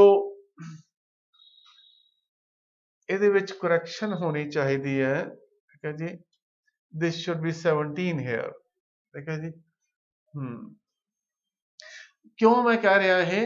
क्योंकि यह कानून है, 91st amendment to the constitution है, जिहदे मुताबिक की कहा गया है कि भावें वो पार्लीमेंट है, लोक सभा है, भावें वो स्टेट की विधान सभा है, ਉਹਦੇ ਵਿੱਚ जिन्ने मिनिस्टर इंक्लूडिंग प्राइम मिनिस्टर किन्ने हो सकते हैं? 15% हो सकते हैं ਤੁਹਾਡੇ सेंटर ਦੇ ਵਿੱਚ, और इंक्लूडिंग चीफ मिनिस्टर स्टेट्स किन्ने हो सकते हैं? वो भी 15% हो सकते हैं। सो पंजाब की कितनी स्ट्रेंथ है? 117 स्ट्रेंथ है। ठीक है जी। 117 का मतलब 100 पिछे किन्ने होए? 15 होए, और फिर 15 पिछे कितना हो गया? 1 हो गया, 2 हो रहे तो उन्होंने पिछे भी 1 हो गया, टोटल 17 हो सकते हैं ਵੱਧ ਤੋਂ ਵੱਧ। ਤਾਂ ਇਹਦਾ मतलब किन्ने हो सकते हैं? 17 हो सकते हैं। और इस वेले अपने को किन्ने ने? इस वेले 16 टोटल है ने एट प्रेजेंट। अज की डेट आप गल करिए तो इस वेले आप देखते हैं कि 17 अपने टोटल है ने इंक्लूडिंग चीफ मिनिस्टर हो सकते हैं, और इस वेले 16 अपने इस वेले है ने एट प्रेजेंट जे आप अज की गल करते हैं। So this is the 91st amendment. The total number of ministers including prime minister in the council of ministers shall not exceed 15% of the total number of members of the house of the people. So ये important ਜਿਹੜੀ ਸੀਗੀ amendment ਹੈਗੀ ਹੈ, ਜਿਹੜੀ ਕਿ 91st amendment to the constitution ਹੈ। ਸੋ ਇਹਦੇ ਬਾਰੇ ਪਤਾ ਹੋਣਾ ਚਾਹੀਦਾ। Which one of the following statements about ਆਦਿ ਗ੍ਰੰਥ is not correct? ਇੱਥੇ ਕੀ ਹੈ? not correct ਹੈ। ਇਹਦਾ मतलब ਕੀ ਹੋਇਆ ਕਿ 3 ਸਟੇਟਮੈਂਟਾਂ ਠੀਕ ਨੇ ਤੇ ਇੱਕ ਗਲਤ ਹੈ। ਠੀਕ ਹੈ ਜੀ। It was compiled in the first decade of the 17th century। 17th century ਕਿਹੜੀ ਹੁੰਦੀ ਹੈ? ਜਿਹੜੀ ਕਿ 1600 ਤੋਂ ਸ਼ੁਰੂ ਹੁੰਦੀ ਹੈ, 1601 ਤੋਂ ਸ਼ੁਰੂ ਹੁੰਦੀ ਹੈ ਤੇ 1700 ਤੇ ਖਤਮ ਹੁੰਦੀ ਹੈ। ਠੀਕ ਹੈ ਜੀ। ਸੋ ਇਹ ਜਵਾਬ ਠੀਕ ਹੋ ਗਿਆ। It contains verses of Bhagat Kabir, Kabir Sahib ਦੇ ਭਗਤ ਹੈਗੇ ਨੇ, ਇਹ ਵੀ ਠੀਕ ਹੋ ਗਿਆ। It contains sayings of Baba Farid, ਇਹ ਵੀ ਠੀਕ ਹੋ ਗਿਆ। It contains verses from the saints of ਸਗੁਨ ਭਗਤੀ। ਠੀਕ ਹੈ ਜੀ। ਹੁਣ ਭਗਤੀ मूवमेंट ਦੇ ਉੱਤੇ ਵੀ ਕੁਐਸਚਨ ਕੋਈ ਨਾ ਕੋਈ ਆਏਗਾ। ਠੀਕ ਹੈ ਜੀ। ਔਰ ਭਗਤ ਜਿਹੜੇ ਹੋਏ ਨੇ ਆਪਣੇ ਭਗਤੀ ਮੂਵਮੈਂਟ ਦੇ ਵਿੱਚ 2 ਤਰੀਕੇ ਦੇ ਭਗਤ ਹੋਏ ਨੇ। ਇੱਕ ਭਗਤ ਹੋਏ ਨੇ ਸਗੁਨ ਭਗਤ ਹੋਏ ਨੇ, ਔਰ ਇੱਕ ਨਿਰਗੁਣ ਭਗਤ ਹੋਏ ਨੇ। ਨਿਰਗੁਣ ਭਗਤ ਹੋਏ ਨੇ। ਸਗੁਨ ਭਗਤ ਕੌਣ ਨੇ? ਜਿਹੜੇ ਕਿ ਮਨੁੱਖੀ ਰੂਪ ਦੇ ਵਿੱਚ ਰੱਬ ਨੂੰ ਵੀ ਮੰਨਦੇ ਨੇ, ਜਿਵੇਂ ਰਾਮਚੰਦਰ ਜੀ, कृष्ण जी, इन्होंने मनुखी रूप भी धारण किया है, और दैट इज और उन्होंने की पूजा की जाती है। वो कौन भगत हो गए? वो सगुन भगत हो गए। और जेडे कई मनते ने कि रब का कोई रूप नहीं है, उसका कोई आकार नहीं है, उन्होंने निर्गुण कहा जाता है, जिवें भगत कबीर हो गए तो गुरु नानक देव जी हो गए। सो इस तरीके नाल आपां कह सकते हैं कि तुलसीदास, चैतन्य, सूरदास, मीरा, ये कौन सीगे? ये सीगे थोड़े सगुन भगत हो गए, और गुरु नानक देव जी एंड कबीर ये कौन हो गए? निर्गुण भगत हो गए। सो बाणी दे विच सगुन भगतां दी बाणी जिहड़ी नहीं है, ये गलत हो गया। सो आंसर साडा किहड़ा होएगा? सी ऑप्शन होएगा। Whom of the following changed his name to Ram Mohammed Shahid Singh Azad to symbolize the unity of religions? ठीक है जी, कि मेरा कोई धर्म नहीं, मैं सारे धर्म मेरे अपने ने, and is famous for what. So ਇੱਥੇ ਕੁਝ ਨਾਮ ਹੈਗੇ ਨੇ ਔਰ ਉਹਨਾਂ ਦੇ ਨਾਮ ਜਿਹੜਾ ਸੀਗਾ ਕੋਈ ਐਕਸ਼ਨ ਹੈਗਾ, ਉਹਨਾਂ ਨੂੰ ਆਪਸ ਵਿੱਚ ਮੇਲਣਾ ਆਪਾਂ ਨੇ। ਭਗਤ ਸਿੰਘ ਨੇ ਸੌਂਡਰਸ ਦਾ ਮਰਡਰ ਕੀਤਾ ਸੀਗਾ, ਠੀਕ ਹੈ ਜੀ, ਹਾਂਜੀ, ਪਰ ਉਹਨਾਂ ਨੇ ਆਪਣਾ ਨਾਮ ਰਾਮ ਮੁਹੰਮਦ ਸਿੰਘ ਆਜ਼ਾਦ ਨਹੀਂ ਰੱਖਿਆ। ਸੂਰਿਆ ਸੇਨ, ਠੀਕ ਹੈ ਜੀ, ਇਹਨਾਂ ਨੇ ਆਪਣਾ ਨਾਮ ਜਿਹੜਾ ਸੀਗਾ ਆਜ਼ਾਦ ਨਹੀਂ ਰੱਖਿਆ। ਜਤਿੰਦਰ ਨਾਥ ਨੇ ਵੀ ਨਹੀਂ ਰੱਖਿਆ। ਉਦਮ ਸਿੰਘ ਨੇ ਆਪਣਾ ਨਾਮ ਜਿਹੜਾ ਸੀਗਾ ਬਦਲ ਕੇ ਰਾਮ ਮੁਹੰਮਦ ਸਿੰਘ ਆਜ਼ਾਦ ਰੱਖਿਆ ਸੀਗਾ। ਔਰ ਉਹਨਾਂ ਨੇ ਕਿਹਨੂੰ ਮਾਰਿਆ ਸੀਗਾ? Murder of Michael O'Dwyer, ਠੀਕ ਹੈ ਜੀ, ਡਾਇਰ ਦਾ ਮਰਡਰ ਕੀਤਾ ਸੀਗਾ। ਸੋ ਇਸ ਕਰਕੇ ਦਾ ਆਪਸ਼ਨ ਕਿਹੜਾ? ਡੀ ਆਪਸ਼ਨ ਸਾਡਾ ਜਵਾਬ ਹੋ ਗਿਆ। ਤੋ ਇਸ ਤਰੀਕੇ ਨਾਲ ਆਪਾਂ ਦੇਖਦੇ ਹਾਂ ਕਿ ਪੰਜਾਬ ਜੀਕੇ ਦੇ ਕੁਝ ਕੁਐਸਚਨ ਨੇ ਉਹ ਥੋੜੇ ਜਿਹੇ ਉਹਨਾਂ ਨੂੰ ਹਾਈ ਲੈਵਲ ਆਰਡਰ ਦੇ ਕੁਐਸਚਨ ਬਣਾਇਆ ਗਿਆ ਤਾਂ ਕਿ ਤੁਸੀਂ ਉਹਨਾਂ ਦੀ ਵੀ ਤਿਆਰੀ ਚੰਗੀ ਤਰੀਕੇ ਨਾਲ ਕਰ ਸਕੋ। Thank you. Hello everyone, I welcome back to the Gyanam. 46th mock test, उसके क्वेश्चंस को देखते हैं, ठीक है। एज यूजुअल जो मैं हमेशा बोलता हूँ कि अपने लास्ट में स्कोर टैली किया करो कि कितने मार्क्स बन रहे हैं और थोड़ा सा नेगेटिव के साथ काउंट किया करो, थोड़ा सा एक्यूरेसी ज्यादा बनती है पेपर की, ठीक है। चलो पहला question, who among the following was the youngest of the revolutionaries to be hanged by the British government, ठीक है। सबसे कम उम्र दराज के वो व्यक्ति जिन्हें फांसी पर लटकाया गया हो ब्रिटिश सरकार द्वारा, तो उनका नाम क्या था? खुदीराम बोस। प्रफुल्ल चक्की और खुदीराम बोस ने बम गिराया था, तो प्रफुल्ल चक्की ने खुद को गोली मार ली थी, खुदीराम बोस के ऊपर केस चला था और उनको फांसी की सजा दी गई थी।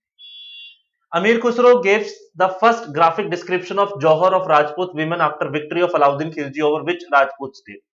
जौहर यानी कि अगर आपके स्टेट हार जाती तो विमेन्स एक बहुत बड़ी चीता बनाकर इकट्ठे उसमें कूद जाती, जैसे आपने पद्मावत मूवी में लास्ट में देखा भी होगा। तो ये पहला इंसिडेंट उन्होंने रणथंभौर में देखा था, देन चित्तौड़ में भी देखा, जलौर में भी देखा था। The Mongol under Genghis Khan invaded India during the reign of, तो उस समय भारत के शासक कौन थे? इल्तुतमिश थे, ठीक है। The Indian independence league was set up by, ठीक है, ये सेटअप किसने की थी? रास बिहारी बोस ने, ठीक है। पहले बर्लिन में बनी थी, बाद में इसको जापान में भी शिफ्ट किया गया था। The first women's university in India was founded by, it was by the Dhondo Keshav Karve, Poona के अंदर है, ठीक है। डीके कार्वे यूनिवर्सिटी के नाम से भी बड़ी फेमस है। Who was the first European to translate Bhagavad Gita into English? तो it was done by Charles Wilkin, ठीक है।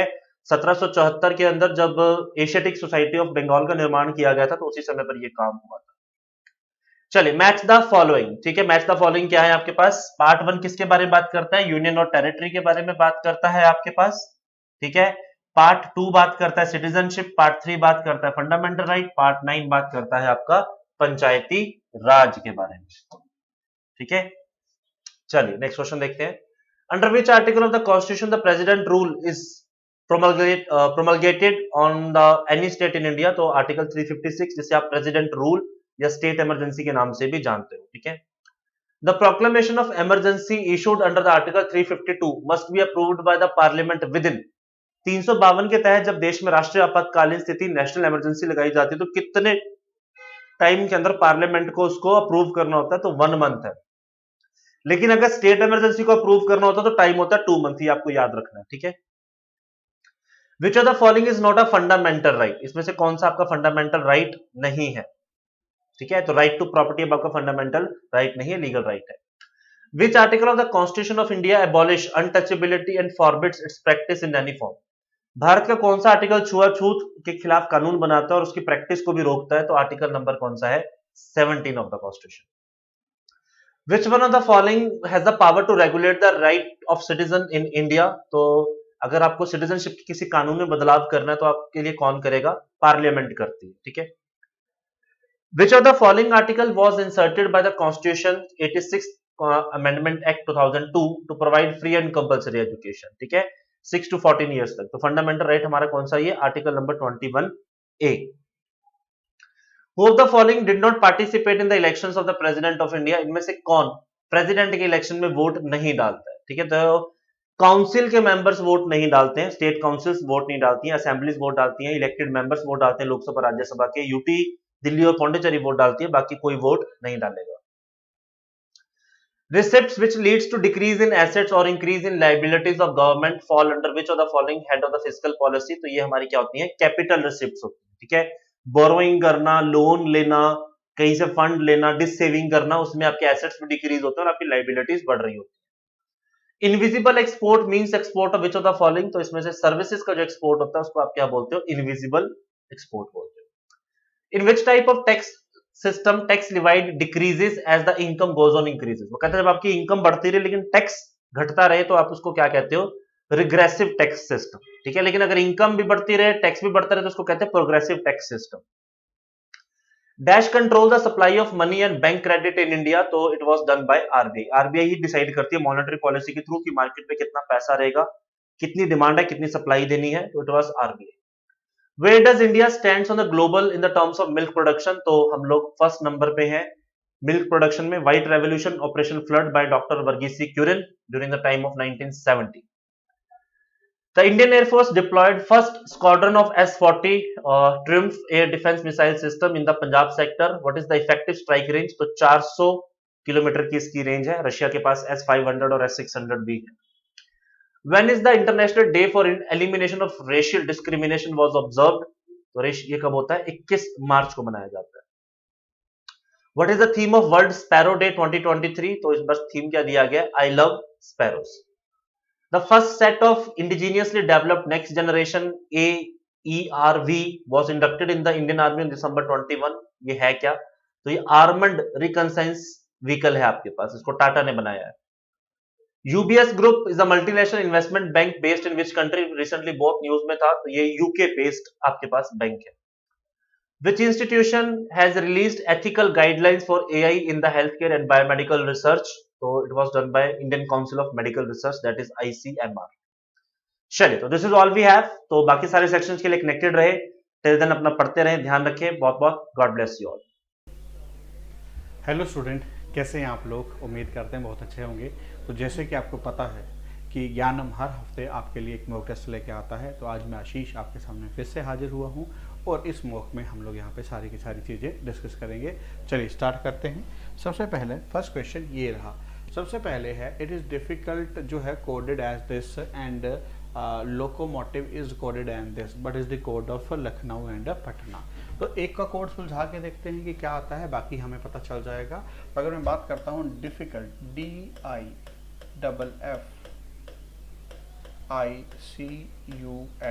का कोड है आपके पास CEJGJDVMU। अब मैं यहाँ पे एक साफ तौर पे देखता हूँ, D से E आ गया है, नेक्स्ट I से J आ गया है, नेक्स्ट F से G आ गया है, नेक्स्ट मतलब मेरे को साफ तौर पे यहाँ पे नज़र आ रहा है कि सभी में क्या हुआ है, +1 ये लॉजिक यहाँ पे लगा हुआ है। तो कहना इसे आगे भी यही होगा,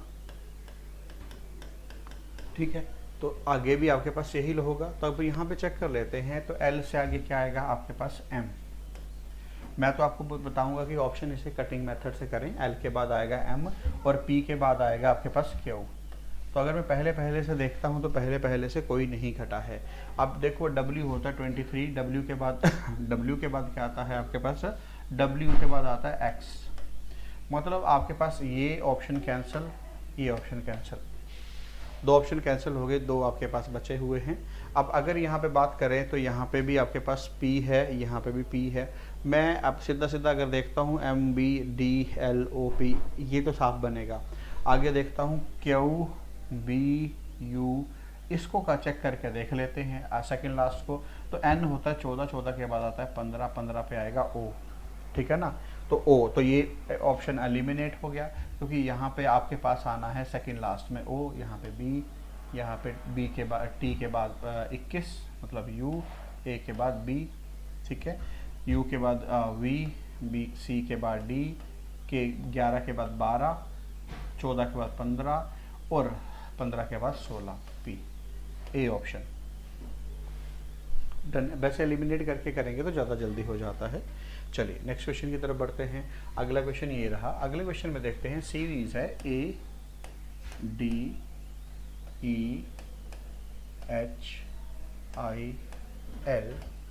आगे पता नहीं Q और T, ठीक है। तो यहाँ पे 1, यहाँ पे 4, यहाँ पे 5, यहाँ पे 8, यहाँ पे 9, यहाँ पे 12, यहाँ पे 17 और यहाँ पे 20। ठीक है, तो अगर मैं यहाँ पे बात करता हूँ, चलिए चेक करते हैं क्या लॉजिक है। तो 1 से 5 पे कितने का गैप है, 4 का गैप है।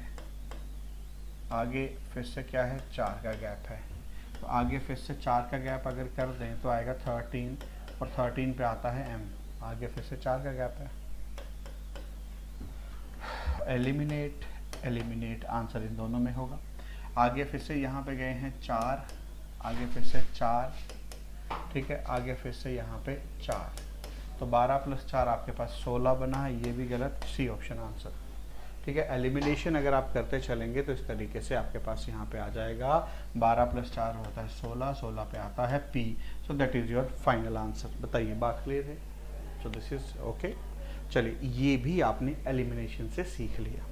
चलिए नेक्स्ट क्वेश्चन की बात करते हैं। अगला क्वेश्चन देखते हैं। अगले क्वेश्चन में आपके पास क्या है, read the following carefully and answer the question below. सबसे पहले है 5 people are sitting in a queue, एक लाइन में बैठे हुए हैं। 1 the 2 person at the extreme end, ठीक है जी, professor is and the other is a businessman. अब एक जो है, एक एंड पे प्रोफेसर हो सकता है, दूसरे एंड पे बिजनेसमैन हो सकता है। तो 2 पॉसिबिलिटी फिलहाल के लिए आपकी नज़र में आ रही हैं। 5 बंदे थे, एक काम करते हैं, यहाँ पे बना लेते हैं। एक बारी प्रोफेसर को यहाँ पे बिठा लो और एक बारी प्रोफेसर को यहाँ पे बिठा लो। ठीक है जी, 5 बंदे हैं तो 2, 3, 4 और 5, 2, 3, 4 और 5। अब यही तो था कंडीशन कि एक क्यू है जिसमें कि 5 बंदे हैं, 2 person at the extreme and, एक प्रोफेसर है और दूसरा क्या है, बिजनेसमैन है। अगर इसमें प्रोफेसर यहाँ पे आया तो बिजनेसमैन यहाँ पे आएगा। फिर अगर प्रोफेसर यहाँ पे आया तो बिजनेसमैन यहाँ पे आएगा। फिर यही तो बात है, 2 बंदे हैं, या तो प्रोफेसर होगा या तो बिजनेसमैन। हमने दोनों पॉसिबिलिटी बना के रख ली। ठीक है, अब सबसे पहले क्या है, an advocate is standing to the right of student. ठीक है, देखिए, advocate is standing to the right of student. तो मैं इसे साइड में लिख लेता हूँ कि स्टूडेंट के राइट में आपके पास कौन है, एडवोकेट। ठीक है, एडवोकेट। आगे है आपके पास an author is to the left of businessman. Businessman के लेफ्ट में ऑथर है, तो बिजनेसमैन के लेफ्ट में ऑथर। ठीक है, the student is between professor and advocate. Student जो है वो प्रोफेसर, तो फिर यहाँ पे स्टूडेंट आ जाएगा, और प्रोफेसर और एडवोकेट के बीच में है। अब ये केस तो अपने आप में ही गलत हो गया जब इसने ये लाइन बोली कि आपके पास बिजनेसमैन है। ठीक है ना, and author is to the left of businessman, तो ये तो गलत। मतलब डायग्राम ये बनेगा, professor, student, advocate, author and businessman. That is your final diagram. ठीक है जी, अब मैं यहाँ पे इसके क्वेश्चन देखते हैं। क्वेश्चन में सबसे पहले क्या है, continuing from the left of author, professor is at which place. अच्छा, counting from the left of author, author के लेफ्ट से, अगर ऑथर के लेफ्ट से काउंट करें प्रोफेसर, तो 1, 2, 3, 4, 4th प्लेस पे होगा आपके पास, तो आंसर आएगा 4th प्लेस। ठीक है, चलिए नेक्स्ट क्वेश्चन देखते हैं। अगला क्वेश्चन क्या है, which of the following is the middle of in the Q. तो मिडल में आपके पास कौन यहाँ पे बैठा है, तो मिडल की अगर मैं बात करता हूँ, दैट इज एडवोकेट। मिडल में कौन बैठा है, advocate. So your answer is advocate. ठीक है, मिडल में आपके पास कौन बैठा है जी, एडवोकेट बैठा है, ये भी हो गया। चलिए नेक्स्ट क्वेश्चन की बात करते हैं। If advocate and businessman exchange their position. ठीक है, पहले एडवोकेट और बिजनेसमैन की चेंज कर लो। ठीक है, फिर वापस आते हैं, एडवोकेट और बिजनेसमैन। ठीक है, एडवोकेट यहाँ पे है, यहाँ पे बिजनेसमैन आ जाएगा, यहाँ पे एडवोकेट आ जाएगा। ठीक है, एक एक करके इसलिए करा रहा हूँ कि आप कोई गलती ना करें। ठीक है,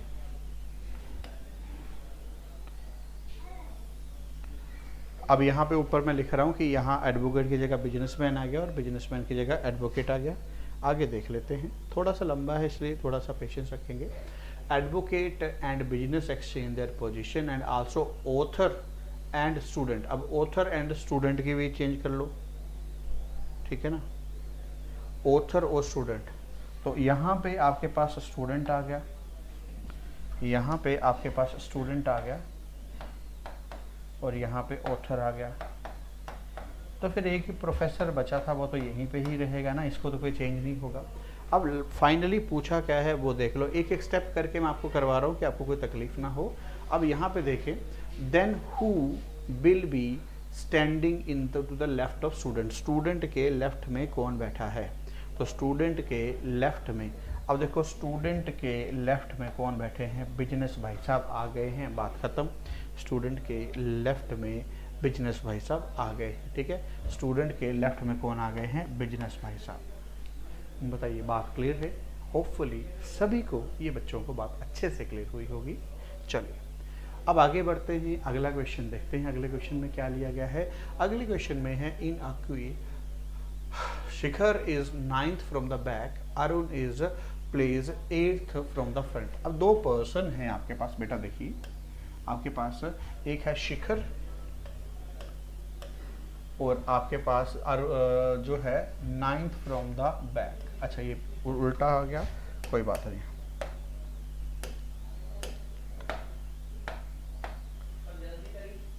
ठीक है, Shikhar is 9th from the back, then आ गया आपके पास है Arun placed 8th from the front. Arun जो है 8th फ्रॉम द फ्रंट, ये फ्रंट आ गया, ये बैक आ गया, ठीक है। Nikhil is standing between two, Nikhil इन दोनों के बीच में है, लीजिए निखिल इन दोनों के बीच में है। But could be the minimum number of boys in the standing in a Q, सबसे कम बच्चे आपको बनाने हैं। तो बेटा इसमें कुछ नहीं करना होता है, जब भी मिनिमम की बात आती है तो इन दोनों को इंटरचेंज कर दो, इन दोनों को इंटरचेंज कर दो, तो इसका फॉर्मूला अभी भी यही रहेगा, total is equal to left plus right minus 1। कैसे बेटा? अब देखो यहाँ पे अगर मैं बात करता हूँ तो आपके पास जब यहाँ पे शिखर ले लो चाहे अरुण ले लो, कोई फर्क नहीं पड़ता है।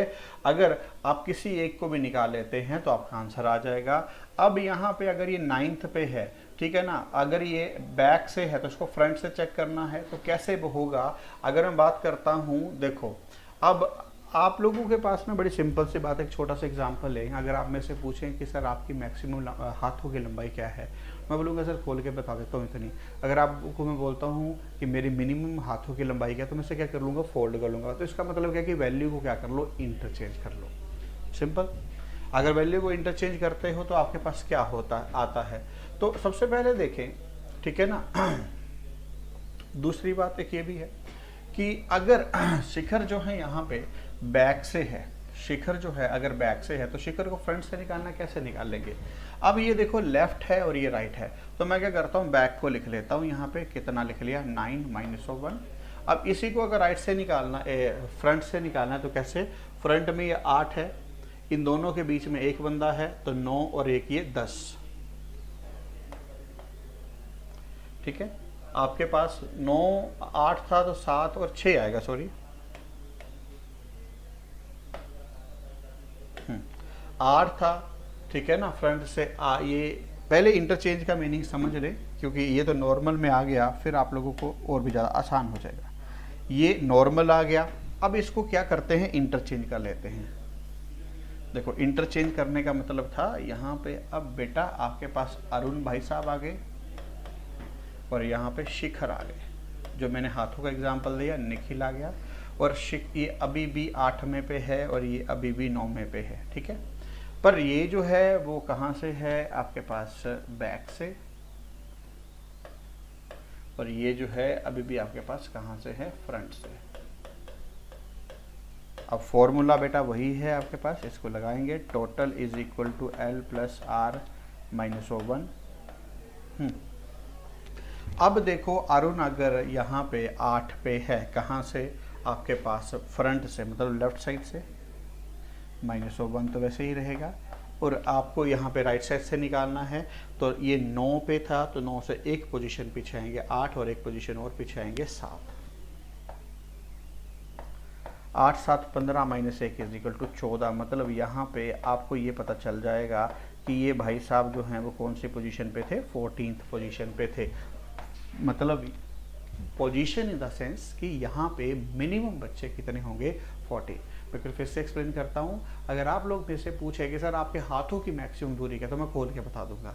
मिनिमम निकालना है तो इसे फोल्ड कर लूँगा, इतनी ही तो होगी। तो यहाँ पे भी यही हुआ, हमने क्या किया, पहले वैल्यू को इंटरचेंज कर लिया, जैसे कि यहाँ पे था तो मैंने इंटरचेंज कर लिया आपके पास। तो इंटरचेंज करने के बाद उसको नीचे दिखा दिया। अब ये कोई हार्ड एंड फास्ट रूल थोड़ी था कि अरुण यहाँ नहीं बैठ सकता, अरुण यहाँ भी बैठ सकता था। अभी भी अरुण जो है फ्रंट से ही बैठा है 8 पे और शिखर जो है बैक से ही बैठा है 9 पे।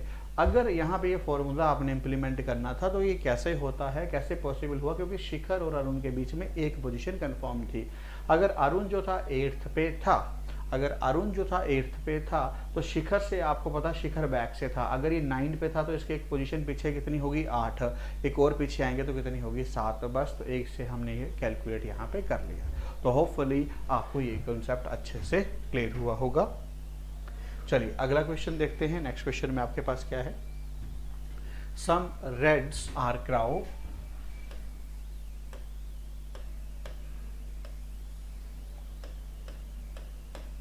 and all crows are yellow, ठीक है, and all yellow are rabbit।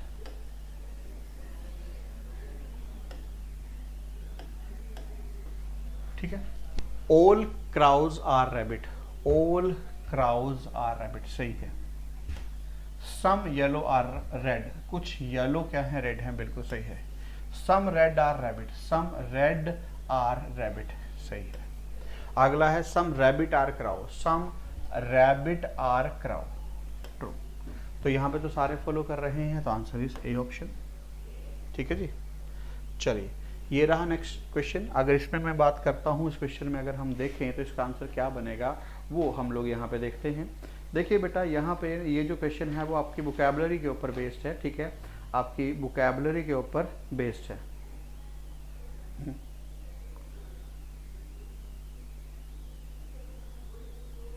ठीक है, अब देखिए एनर्जी डिस्पेटिनेट है आपके पास, यहाँ पे चार्ज बैटरी है, फूड टेम्परेचर है, मनी आपके पास स्कैंडेंड है। तो इसका आंसर जो है पावर जनरेटर, तो इसका आंसर बनेगा सी ऑप्शन। ठीक है, चलिए अगला क्वेश्चन देखते हैं। नेक्स्ट क्वेश्चन में क्या है, a girl leave from her home, she first walk 30 metre in the north west direction. अब एक लड़की एक पर्टिकुलर पॉइंट पे खड़ी थी यहाँ पे और नॉर्थ वेस्ट की तरफ जाती है, और कितना जाती है 30 मीटर। ठीक है, direction, and another 30 metre in south west और another 30 metre in south west direction, and she finally move to south east में 30, साउथ ईस्ट में 30, and finally she turn toward her house. ठीक है, अब यहाँ से अपने घर की तरफ वो जा रही है इस तरफ। तो अब in which direction she is moving, तो यहाँ पे नॉर्थ ईस्टर्न साइड वो जा रही है। कौन सी साइड जा रही है, नॉर्थ ईस्टर्न साइड वो जा रही है। चलिए नेक्स्ट क्वेश्चन की बात करते हैं। अगला क्वेश्चन क्या है, पॉइंटिंग टू अ वुमेन, एक वुमेन की तरफ इशारा करते हुए इन अ फोटोग्राफ, कौन बोलता है, मैन बोलता है। मैन स्पीकर मिल गया, मैन ने क्या कहा, दिस वुमेन, मतलब इस वुमेन की बात कर रहा है। This women is the wife of the father of my wife's brother, मेरी वाइफ के ब्रदर, माई वाइफ का ब्रदर, मतलब मेरा साला, मेरे साले की फादर, मतलब मेरा ससुर की वाइफ है ये वुमेन। अब पूछा है how is the women related to a person. अब ये वुमेन जो है मेरी सास जो है, मेरी क्या लगती है, तो मेरी मदर इन लॉ लगती है। ये इसका आंसर था। ठीक है, चलिए नेक्स्ट क्वेश्चन की बात करते हैं। अब यहाँ पे क्या बोला है, 17th day of a month is 3 day earlier is Friday. 17 से 3 दिन पहले, तो यहाँ पे 16 रहा होगा, यहाँ पे 15 रहा होगा, यहाँ पे 14 रहा होगा। 17th of a month is 3 day earlier than Friday. अगर यहाँ पे बेटा फ्राइडे था तो 19th को बताना था, 18th और 19th, Friday, Saturday, Sunday, Monday, Tuesday और यहाँ पे वेंसडे। तो आंसर इज वेंसडे बनेगा।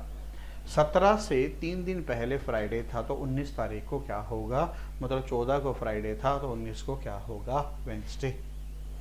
चलिए अब अगले क्वेश्चन की अगर मैं बात करता हूँ, अगला क्वेश्चन है select the word which is different from other, hat, cap, wheel या फिर टर्बन। देखो हैट सर के ऊपर पहनते हैं, कैप सर के ऊपर पहनते हैं, टर्बन सर के ऊपर लगाते हैं, मतलब पगड़ी, ठीक है।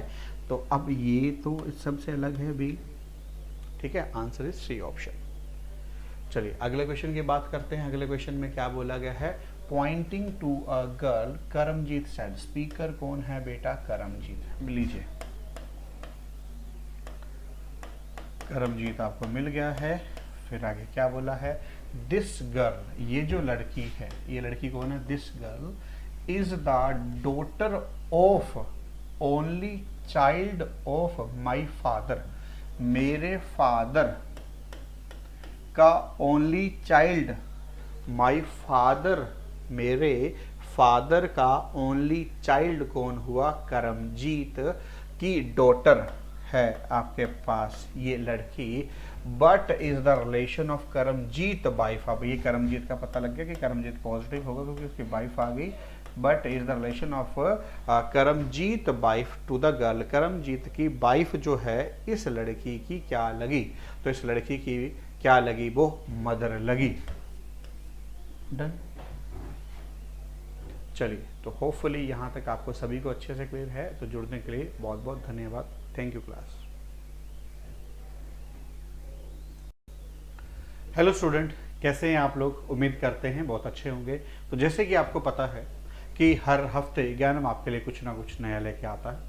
तो आज मैं फिर से आशीष आपके लिए मॉक के सॉल्यूशन लेके आया हूं, जिसमें कि हम लोग डिस्कस करने जा रहे हैं कंप्यूटर का पार्ट। तो चलिए गाइस स्टार्ट करते हैं। सबसे पहले फर्स्ट क्वेश्चन देखिए। फर्स्ट क्वेश्चन में क्या लिखा गया है, which protocol assign IP addresses to the client connected in the internet. अब आपसे पूछा गया है कि आईपी एड्रेस को आगे फर्दर आपके पास कौन असाइन करता है। यहाँ पे क्वेश्चन पूछा गया है कि आईपी एड्रेस को आपके पास कौन यहाँ पे असाइन करता है जब आप लोगों ने यहाँ पे इंटरनेट को एक्सेस करना होता है। Connected, client connected to the internet जब जुड़ते हैं तो आईपी, आरपीसी, बायोस या फिर डीएचसीपी। अगर मैं बात करता हूं तो आईपी का मतलब होता है इंटरनेट प्रोटोकॉल, ये तो प्रोवाइड करने का काम करता है। आरपीसी भी ये काम नहीं करता है।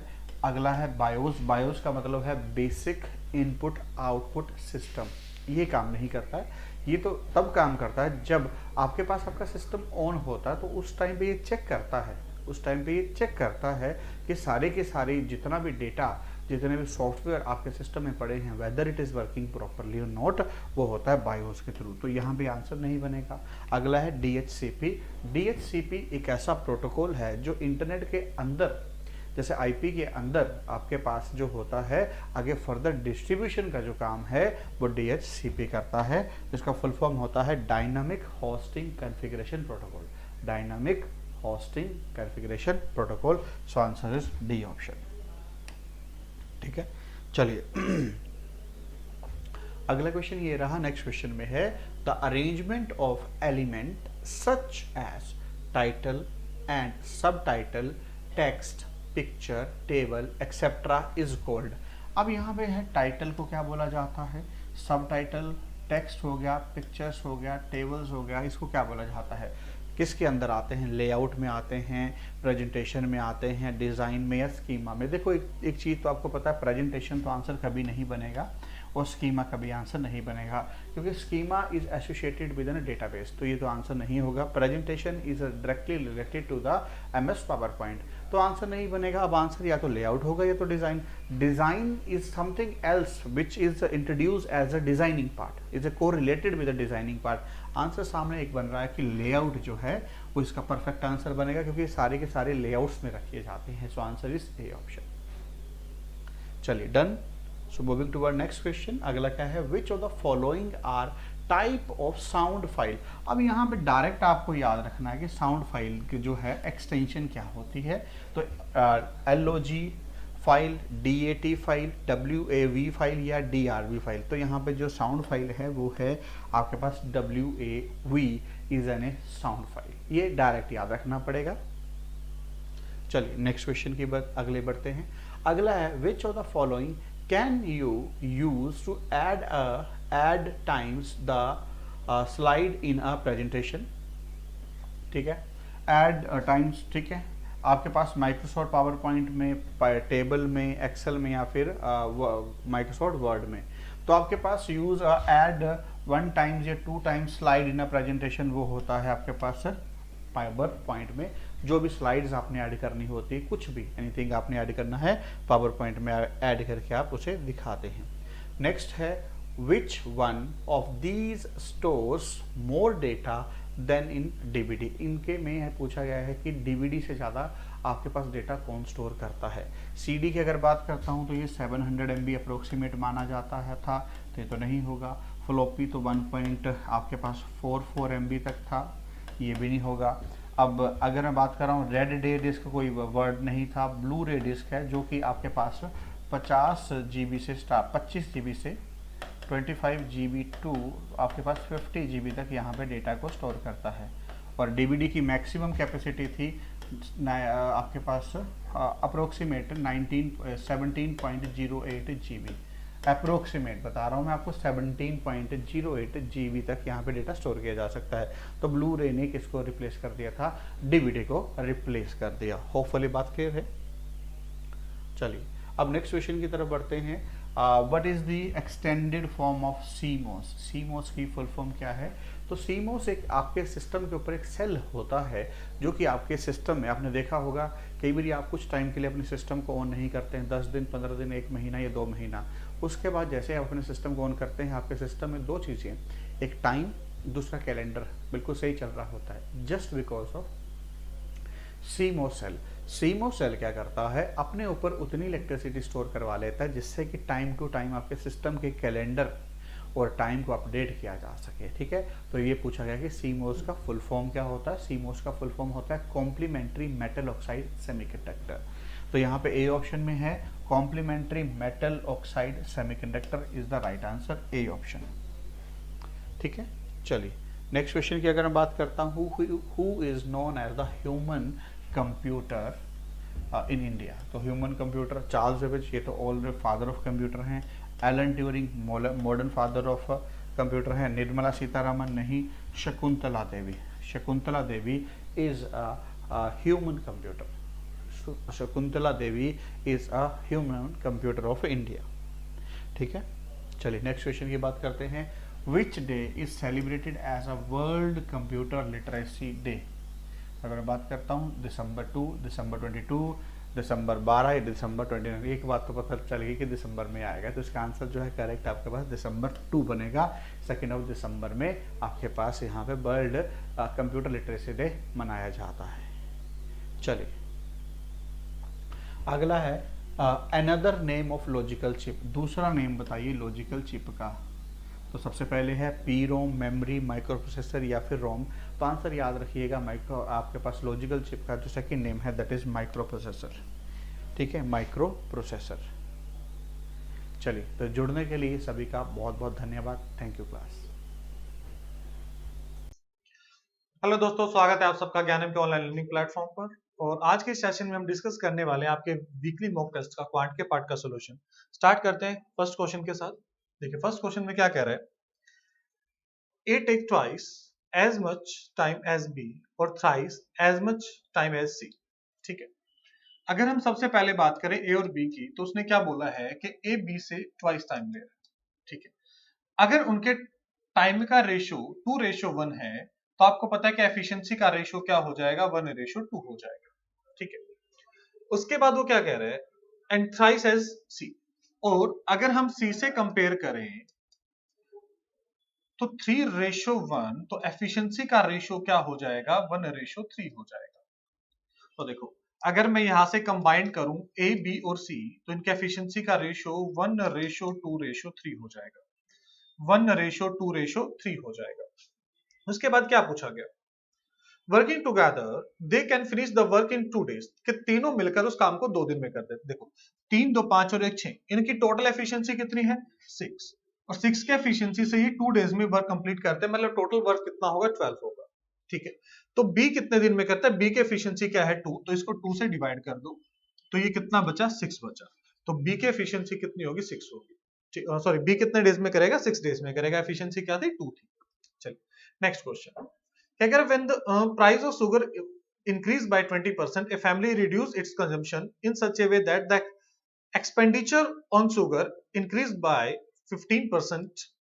If 20 kg if 20 kg were consumed per month before the increase in the price, find the new monthly consumption. देखो, अगर मान लो पहले कीमत 100 रुपए थी, अब 120 हो चुकी है, बढ़कर 20% बढ़ा है, और फैमिली ने अपना एक्सपेंडिचर सिर्फ 115 रुपए से बढ़ाया, मतलब वो 5 रुपए की कंजम्पशन कम कर रहे हैं, कितने के ऊपर 120 के ऊपर, मतलब 1/24, कि पहले अगर 1/24 ले रहे थे, अब उसमें से क्या कर रहे हैं 1 कम ले रहे हैं, तो 24 में से अगर 1 कम कर देंगे तो अभी वो कितना कंजम्पशन है उनका 23 केजी का उनका फैमिली का कंजम्पशन है। ठीक है, चलिए नेक्स्ट क्वेश्चन। नेक्स्ट क्वेश्चन में क्या कह रहा है, ए milkman completely फिल्स his 24 liter cistern with 2 types of milk A and B in the ratio 7:5, पहले का 7 और दूसरे का 5। The cost price of type A milk is 45 per liter. If he sold the mixture at the rate of 56 rupees liter at a profit of 112%, then find the per liter cost of the type B। देखो, दो type के mixture थे A और B, पहले की cost उसके पास कितनी है 45 रुपीज।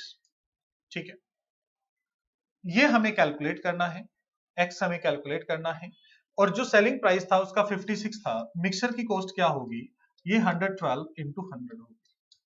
देखो ये इसको 2 पे डिवाइड करेगा और ये 50, मतलब जो मिक्सचर था उसका जो सीपी था वो कितने रुपए रहा होगा 50 रुपीज रहा होगा। ठीक है, कितने रुपीज था 50 रुपीज था।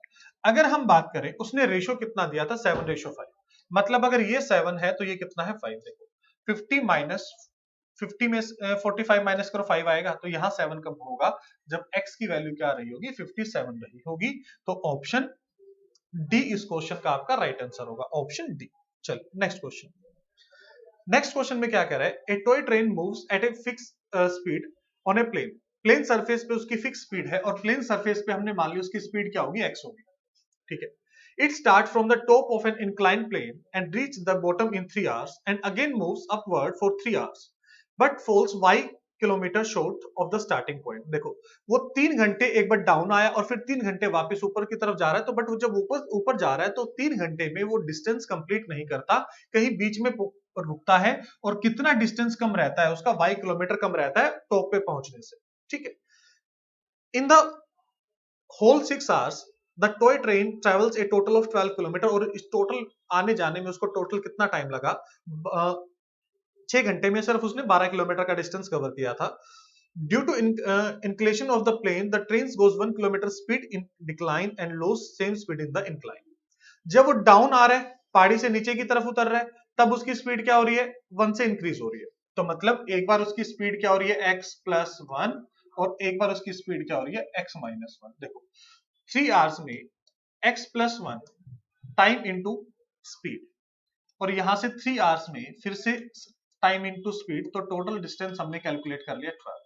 तो ये कितना हो जाएगा आपका 3x प्लस 3, और यहां से 3x minus 3 is equal to 12। 3 से 3 कैंसिल, तो 6x की वैल्यू क्या होती है आपकी 12, और यहां से x की वैल्यू हमने क्या कैलकुलेट कर ली 2 कैलकुलेट कर ली। x की वैल्यू हमने क्या कैलकुलेट की 2, कि उसकी जो स्पीड है वो कितनी थी, इनिशियल स्पीड आ चुकी है हमारी, कितनी आ चुकी है 2 आ चुकी है, इनिशियल स्पीड कितनी आ गई है 2 आ गई है। उसके बाद उसने क्वेश्चन में क्या बोला था, देखो कि वो जो डिस्टेंस था वो डिस्टेंस उसका 6 y किलोमीटर से शॉर्ट रह गया था।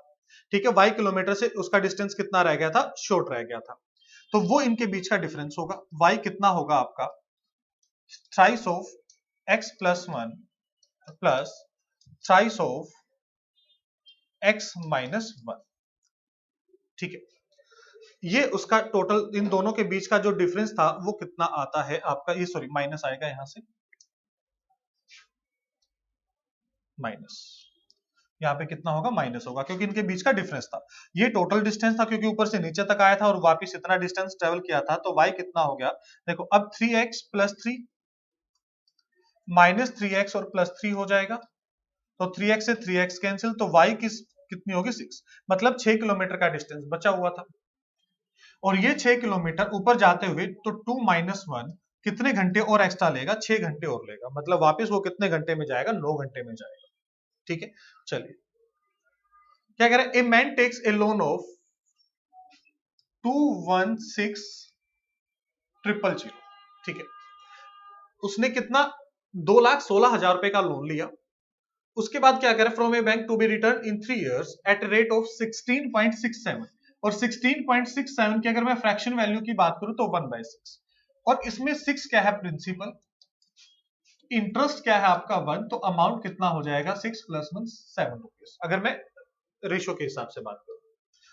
The man returns 84,000 and 58,000 after first and second year, वो पहले साल के बाद 84,000 रुपए माइनस घटा दे देता है और दूसरे साल के बाद 58,000 रुपए वापस करता है। How much money will he have to be return after the third year, तो तीसरे साल के बाद वो टोटल कितना रुपया देगा। देखो ये आपके पास एक साल में 6 से 7 रुपए होंगे, अगर मैं इसको डिवाइड करूं पहले 3 पे और फिर 6 पे, 36,000, एक की वैल्यू 36,000 है तो 3 की वैल्यू निकाल लो, 7 को इससे मल्टीप्लाई करो, देखो कितना 52, 252, और इस 2 में से उसने 84,000 रुपए माइनस कर दिए। ठीक है, इसमें से उसने 84,000 रुपए आपके माइनस कर दिए, और जैसे उसने इसमें से 84,000 रुपए माइनस किए तो बचे कितने उसके पास,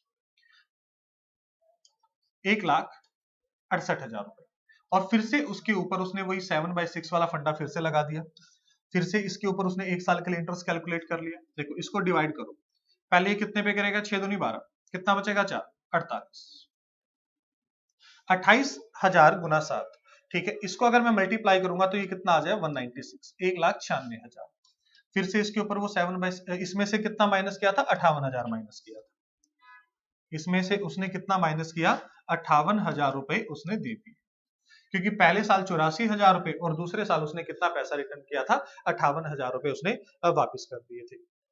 अगर हम इसमें से 58,000 माइनस करते हैं, ठीक है, 16 में से 8 गए 8, ठीक है, उसके बाद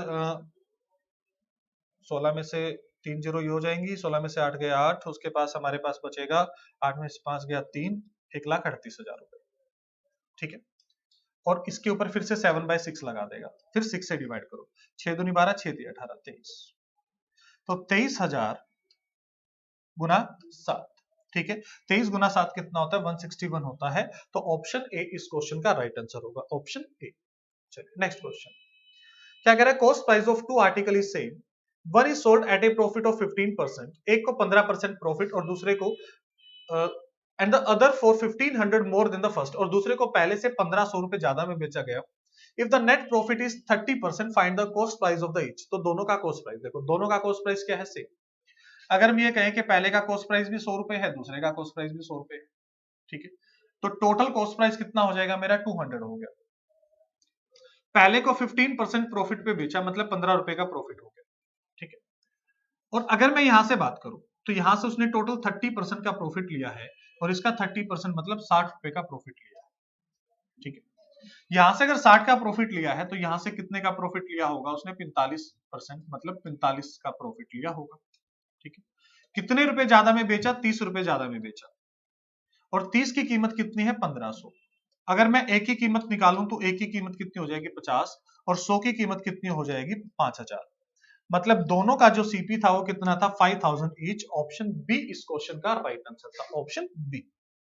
चलिए नेक्स्ट क्वेश्चन, नेक्स्ट क्वेश्चन में क्या कर रहा है, the present average age of 3 friends Sonia, Alia and Varun, Sonia, Alia and Varun कितना है, 76/3 है, तो ये 76 ही हो जाएगा, क्योंकि इंटू 3 करोगे तो 76 ही बचेगा, कि इन तीनों की एज का जो टोटल समय वो कितना है, 76 है।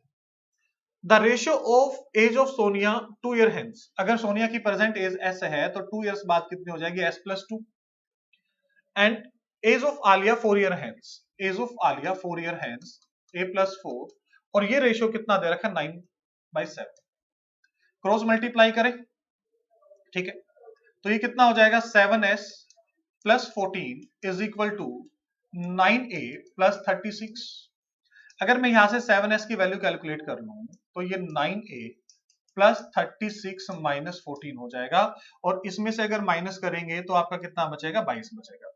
तो यहां से अगर मैं सोनिया की एज कैलकुलेट कर लूं 9a प्लस 36 डिवाइड बाय 7, तो यहां से सोनिया की हमने एज कैलकुलेट कर ली, किसकी टर्म में, आलिया के टर्म में। उसके बाद क्या कह रहा है, and the ratio of age of Alia 3 years ago, 3 years ago a minus 3 and the age of Varun 4 years ago, 4 साल पहले। ये कितना है, ये 3/2 के रेशियो में। अगर यहां से मल्टीप्लाई करें तो 2a minus 6 is equal to 3a minus 12, 3v, sorry Varun की एज है 3v हो जाएगा। तो यहां से अगर मैं 3v की बात करूं तो ये कितना हो जाएगा, 2a प्लस 6 हो जाएगा, और वरुण की एज कितनी हो जाएगी, 2a प्लस 6 डिवाइड बाय 3, ठीक है, डिवाइड बाय 3। अब देखो हमने तीनों की एज का रिलेशन किस में कैलकुलेट कर लिया, सेम वेरिएबल में कैलकुलेट कर लिया। आप इसको पुट कर सकते हो 9a प्लस 36, सॉरी 36 नहीं माइनस 14 होगा, तो ये 22 हो जाएगा, ये 22 हो जाएगा।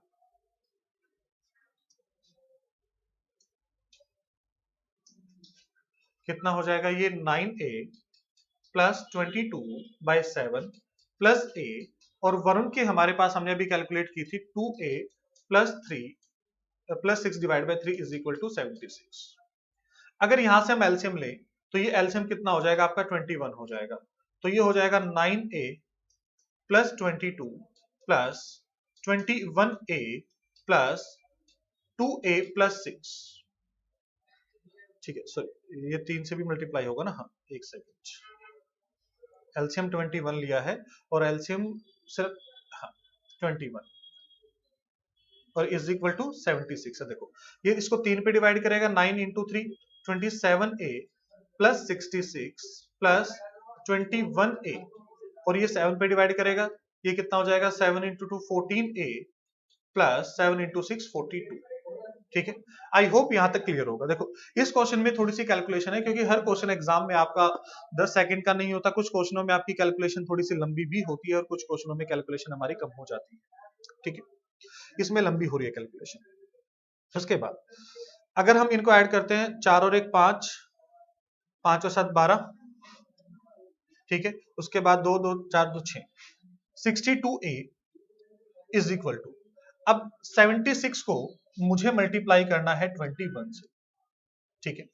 तो अगर इनको मल्टीप्लाई करेंगे, देखो पहले ये इससे मल्टीप्लाई होगा 6, 1 इससे मल्टीप्लाई होगा, फिर 1 इसके पास मल्टीप्लाई होगा 7, और ये हो जाएगा 12, ये 9 हो जाएगा, तो 1596, तो ये कितना आ जाएगा 1596 माइनस 66 और 42 108, 66 और 42 कितना आ गया 108, तो 62a, अगर मैं a की वैल्यू की ही डायरेक्ट बात कर लूं यहां से अब आपकी, कि a की वैल्यू कितनी हो जाएगी, 1596 में से 108 गया, 16 में से 8 गया, 8 आ जाएगा, ठीक है। उसके बाद ये कितना बचेगा, 8 ही बचेगा, उसके बाद हमारे पास कितना बचेगा, ये 4 डिवाइड बाय 62, 1488/62, और उसने पूछा क्या था हमसे, प्रेजेंट एज ऑफ आलिया, ठीक है, ए की वैल्यू पूछी थी, तो इसलिए हमने इसको ए में कन्वर्ट कर लिया था, और इसको डिवाइड करेंगे तो ये पहले किस पे डिवाइड करेगा, 2 पे डिवाइड करेगा, ठीक है, और उसके बाद 4 पे 24, क्योंकि लास्ट में 8 है, तो 24 ऑप्शन सी इस क्वेश्चन का आपका राइट आंसर होगा, 24। थोड़ी सी कैलकुलेशन थी इस क्वेश्चन में, बट अगर आपकी मल्टीप्लीकेशन अगर स्ट्रॉन्ग है तो आप इसको जल्दी से जल्दी सोल्व कर सकते हो। चलो क्या कह रहा है, Sunny covers a certain distance in a certain time, while returning he takes 1/3 of the time he took for the onward journey, ठीक है। अब देखो ऑन, एक बार उसने कितना 1/3 लिया है वापस आते हुए, तो मतलब जाते हुए 3 ले रहा था, तो वापस आते हुए कितना होगा, उसका 1 होगा, ठीक है। What is the ratio between the average speed for the entire journey and the original speed, ठीक है। देखो he takes 1/3 टाइम, अगर ओरिजिनली उसका 1/3 था, एक साइड वो कितना ले रहा है, ठीक है। क्वेश्चन की स्टेटमेंट को उसने 2 चीजें यूज की है, अगर स्टेटमेंट को ध्यान से देखो, उसको एक बार रफ कर देते हैं,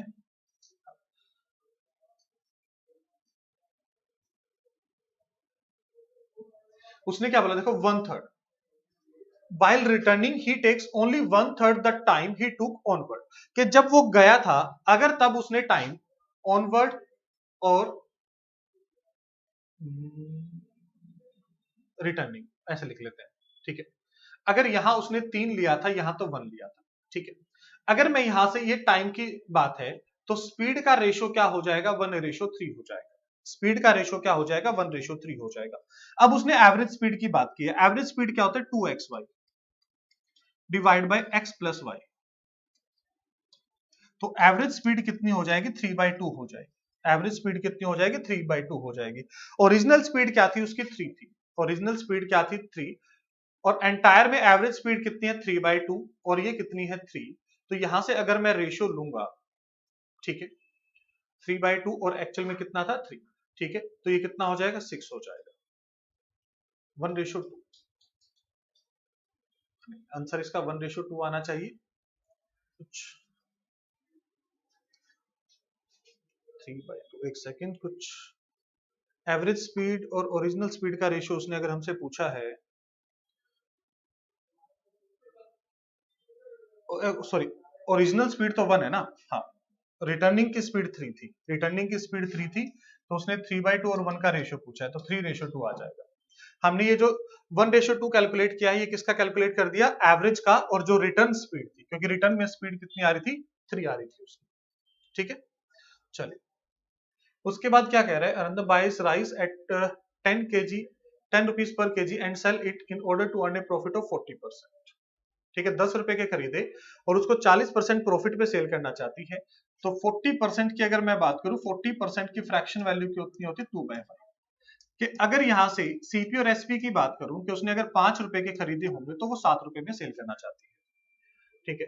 और उसने 1000 ग्राम की जगह एक्चुअल में वेट कितना दिया, 800 ग्राम, मतलब 20% वेट कम दिया, 20% की फ्रैक्शन वैल्यू 1/5। कि वो पैसे तो पूरे 5 के ले रही है, बट दे कितना रही है, सिर्फ एक कम दे रही है, 4 दे रही है। तो एक्चुअल में रेशियो कितना था, 4/7। तो प्रॉफिट कितने का, 3 का कितने के ऊपर, 4 के ऊपर। और 3/4 की वैल्यू क्या होती है आपकी, 75% होती है। 3/4 की वैल्यू क्या होती है आपकी, 75% होती है। आई होप क्लियर होगी बात, ठीक है। चलो, उसके बाद क्या कह रहा है, the mark price of a pant and T shirt are in the ratio 2:3। कि अगर मैं कहूं कि जो पेंट का प्राइस है वो 200 रुपए है और शर्ट का कितना है, 300 रुपए, ये पेंट का प्राइस और ये शर्ट का प्राइस, टोटल कितना हो गया, 500 रुपए हो गया। टोटल कितना हो गया आपका, 500 रुपए हो गया। The shopkeeper gives 40% discount on the pant, इसके ऊपर उसने 40% का डिस्काउंट दिया, ठीक है। अगर मैं 40% की बात करूं, ठीक है, इफ द टोटल डिस्काउंट, अच्छा टोटल डिस्काउंट की बात कर लेते हैं। टोटल डिस्काउंट कितना दिया था उसने, 40% दिया था। इसके ऊपर देखो 40% की बात करो आप, ठीक है। The shopkeeper give 40% discount on the pant if,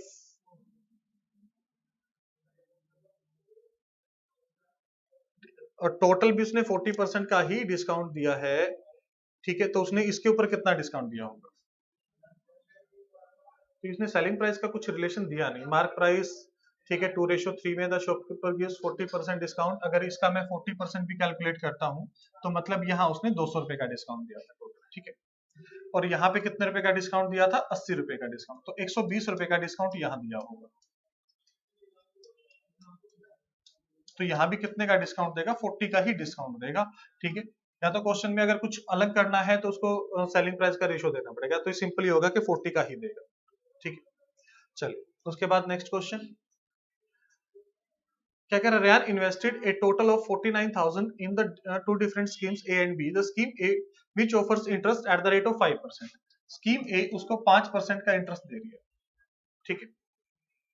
scheme be offer 12% और स्कीम बी उसको 12% का इंटरेस्ट दे रही है।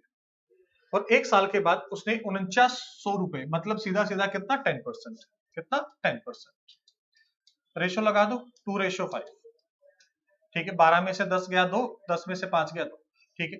अब देखो टोटल 7 था, 7 कितने के बराबर, 4900 के बराबर, तो एक कितने के बराबर हो जाएगा, 7000 के बराबर हो जाएगा। तो उसने पूछा था बी, तो 7 गुना 5 कितना, 35,000 रुपए। तो ऑप्शन सी इस क्वेश्चन का आपका राइट आंसर होगा, ऑप्शन सी। चलिए, ओके, ये लास्ट क्वेश्चन था हमारा। आई होप सभी क्वेश्चन आपको क्लियर होंगे। अगर किसी क्वेश्चन में कोई डाउट है, कंफ्यूजन है, तो आप कमेंट बॉक्स में बता सकते हैं। तो मिलते हैं नेक्स्ट वीडियो में, तब तक के लिए take care, thank you so much. Hello everyone, welcome to this session by Gyanam. I am Piyush Sardana, your buddy English language teacher. So guys, देखते हैं एक बार आपके मॉक में क्या इस बार आया है. Just check it out.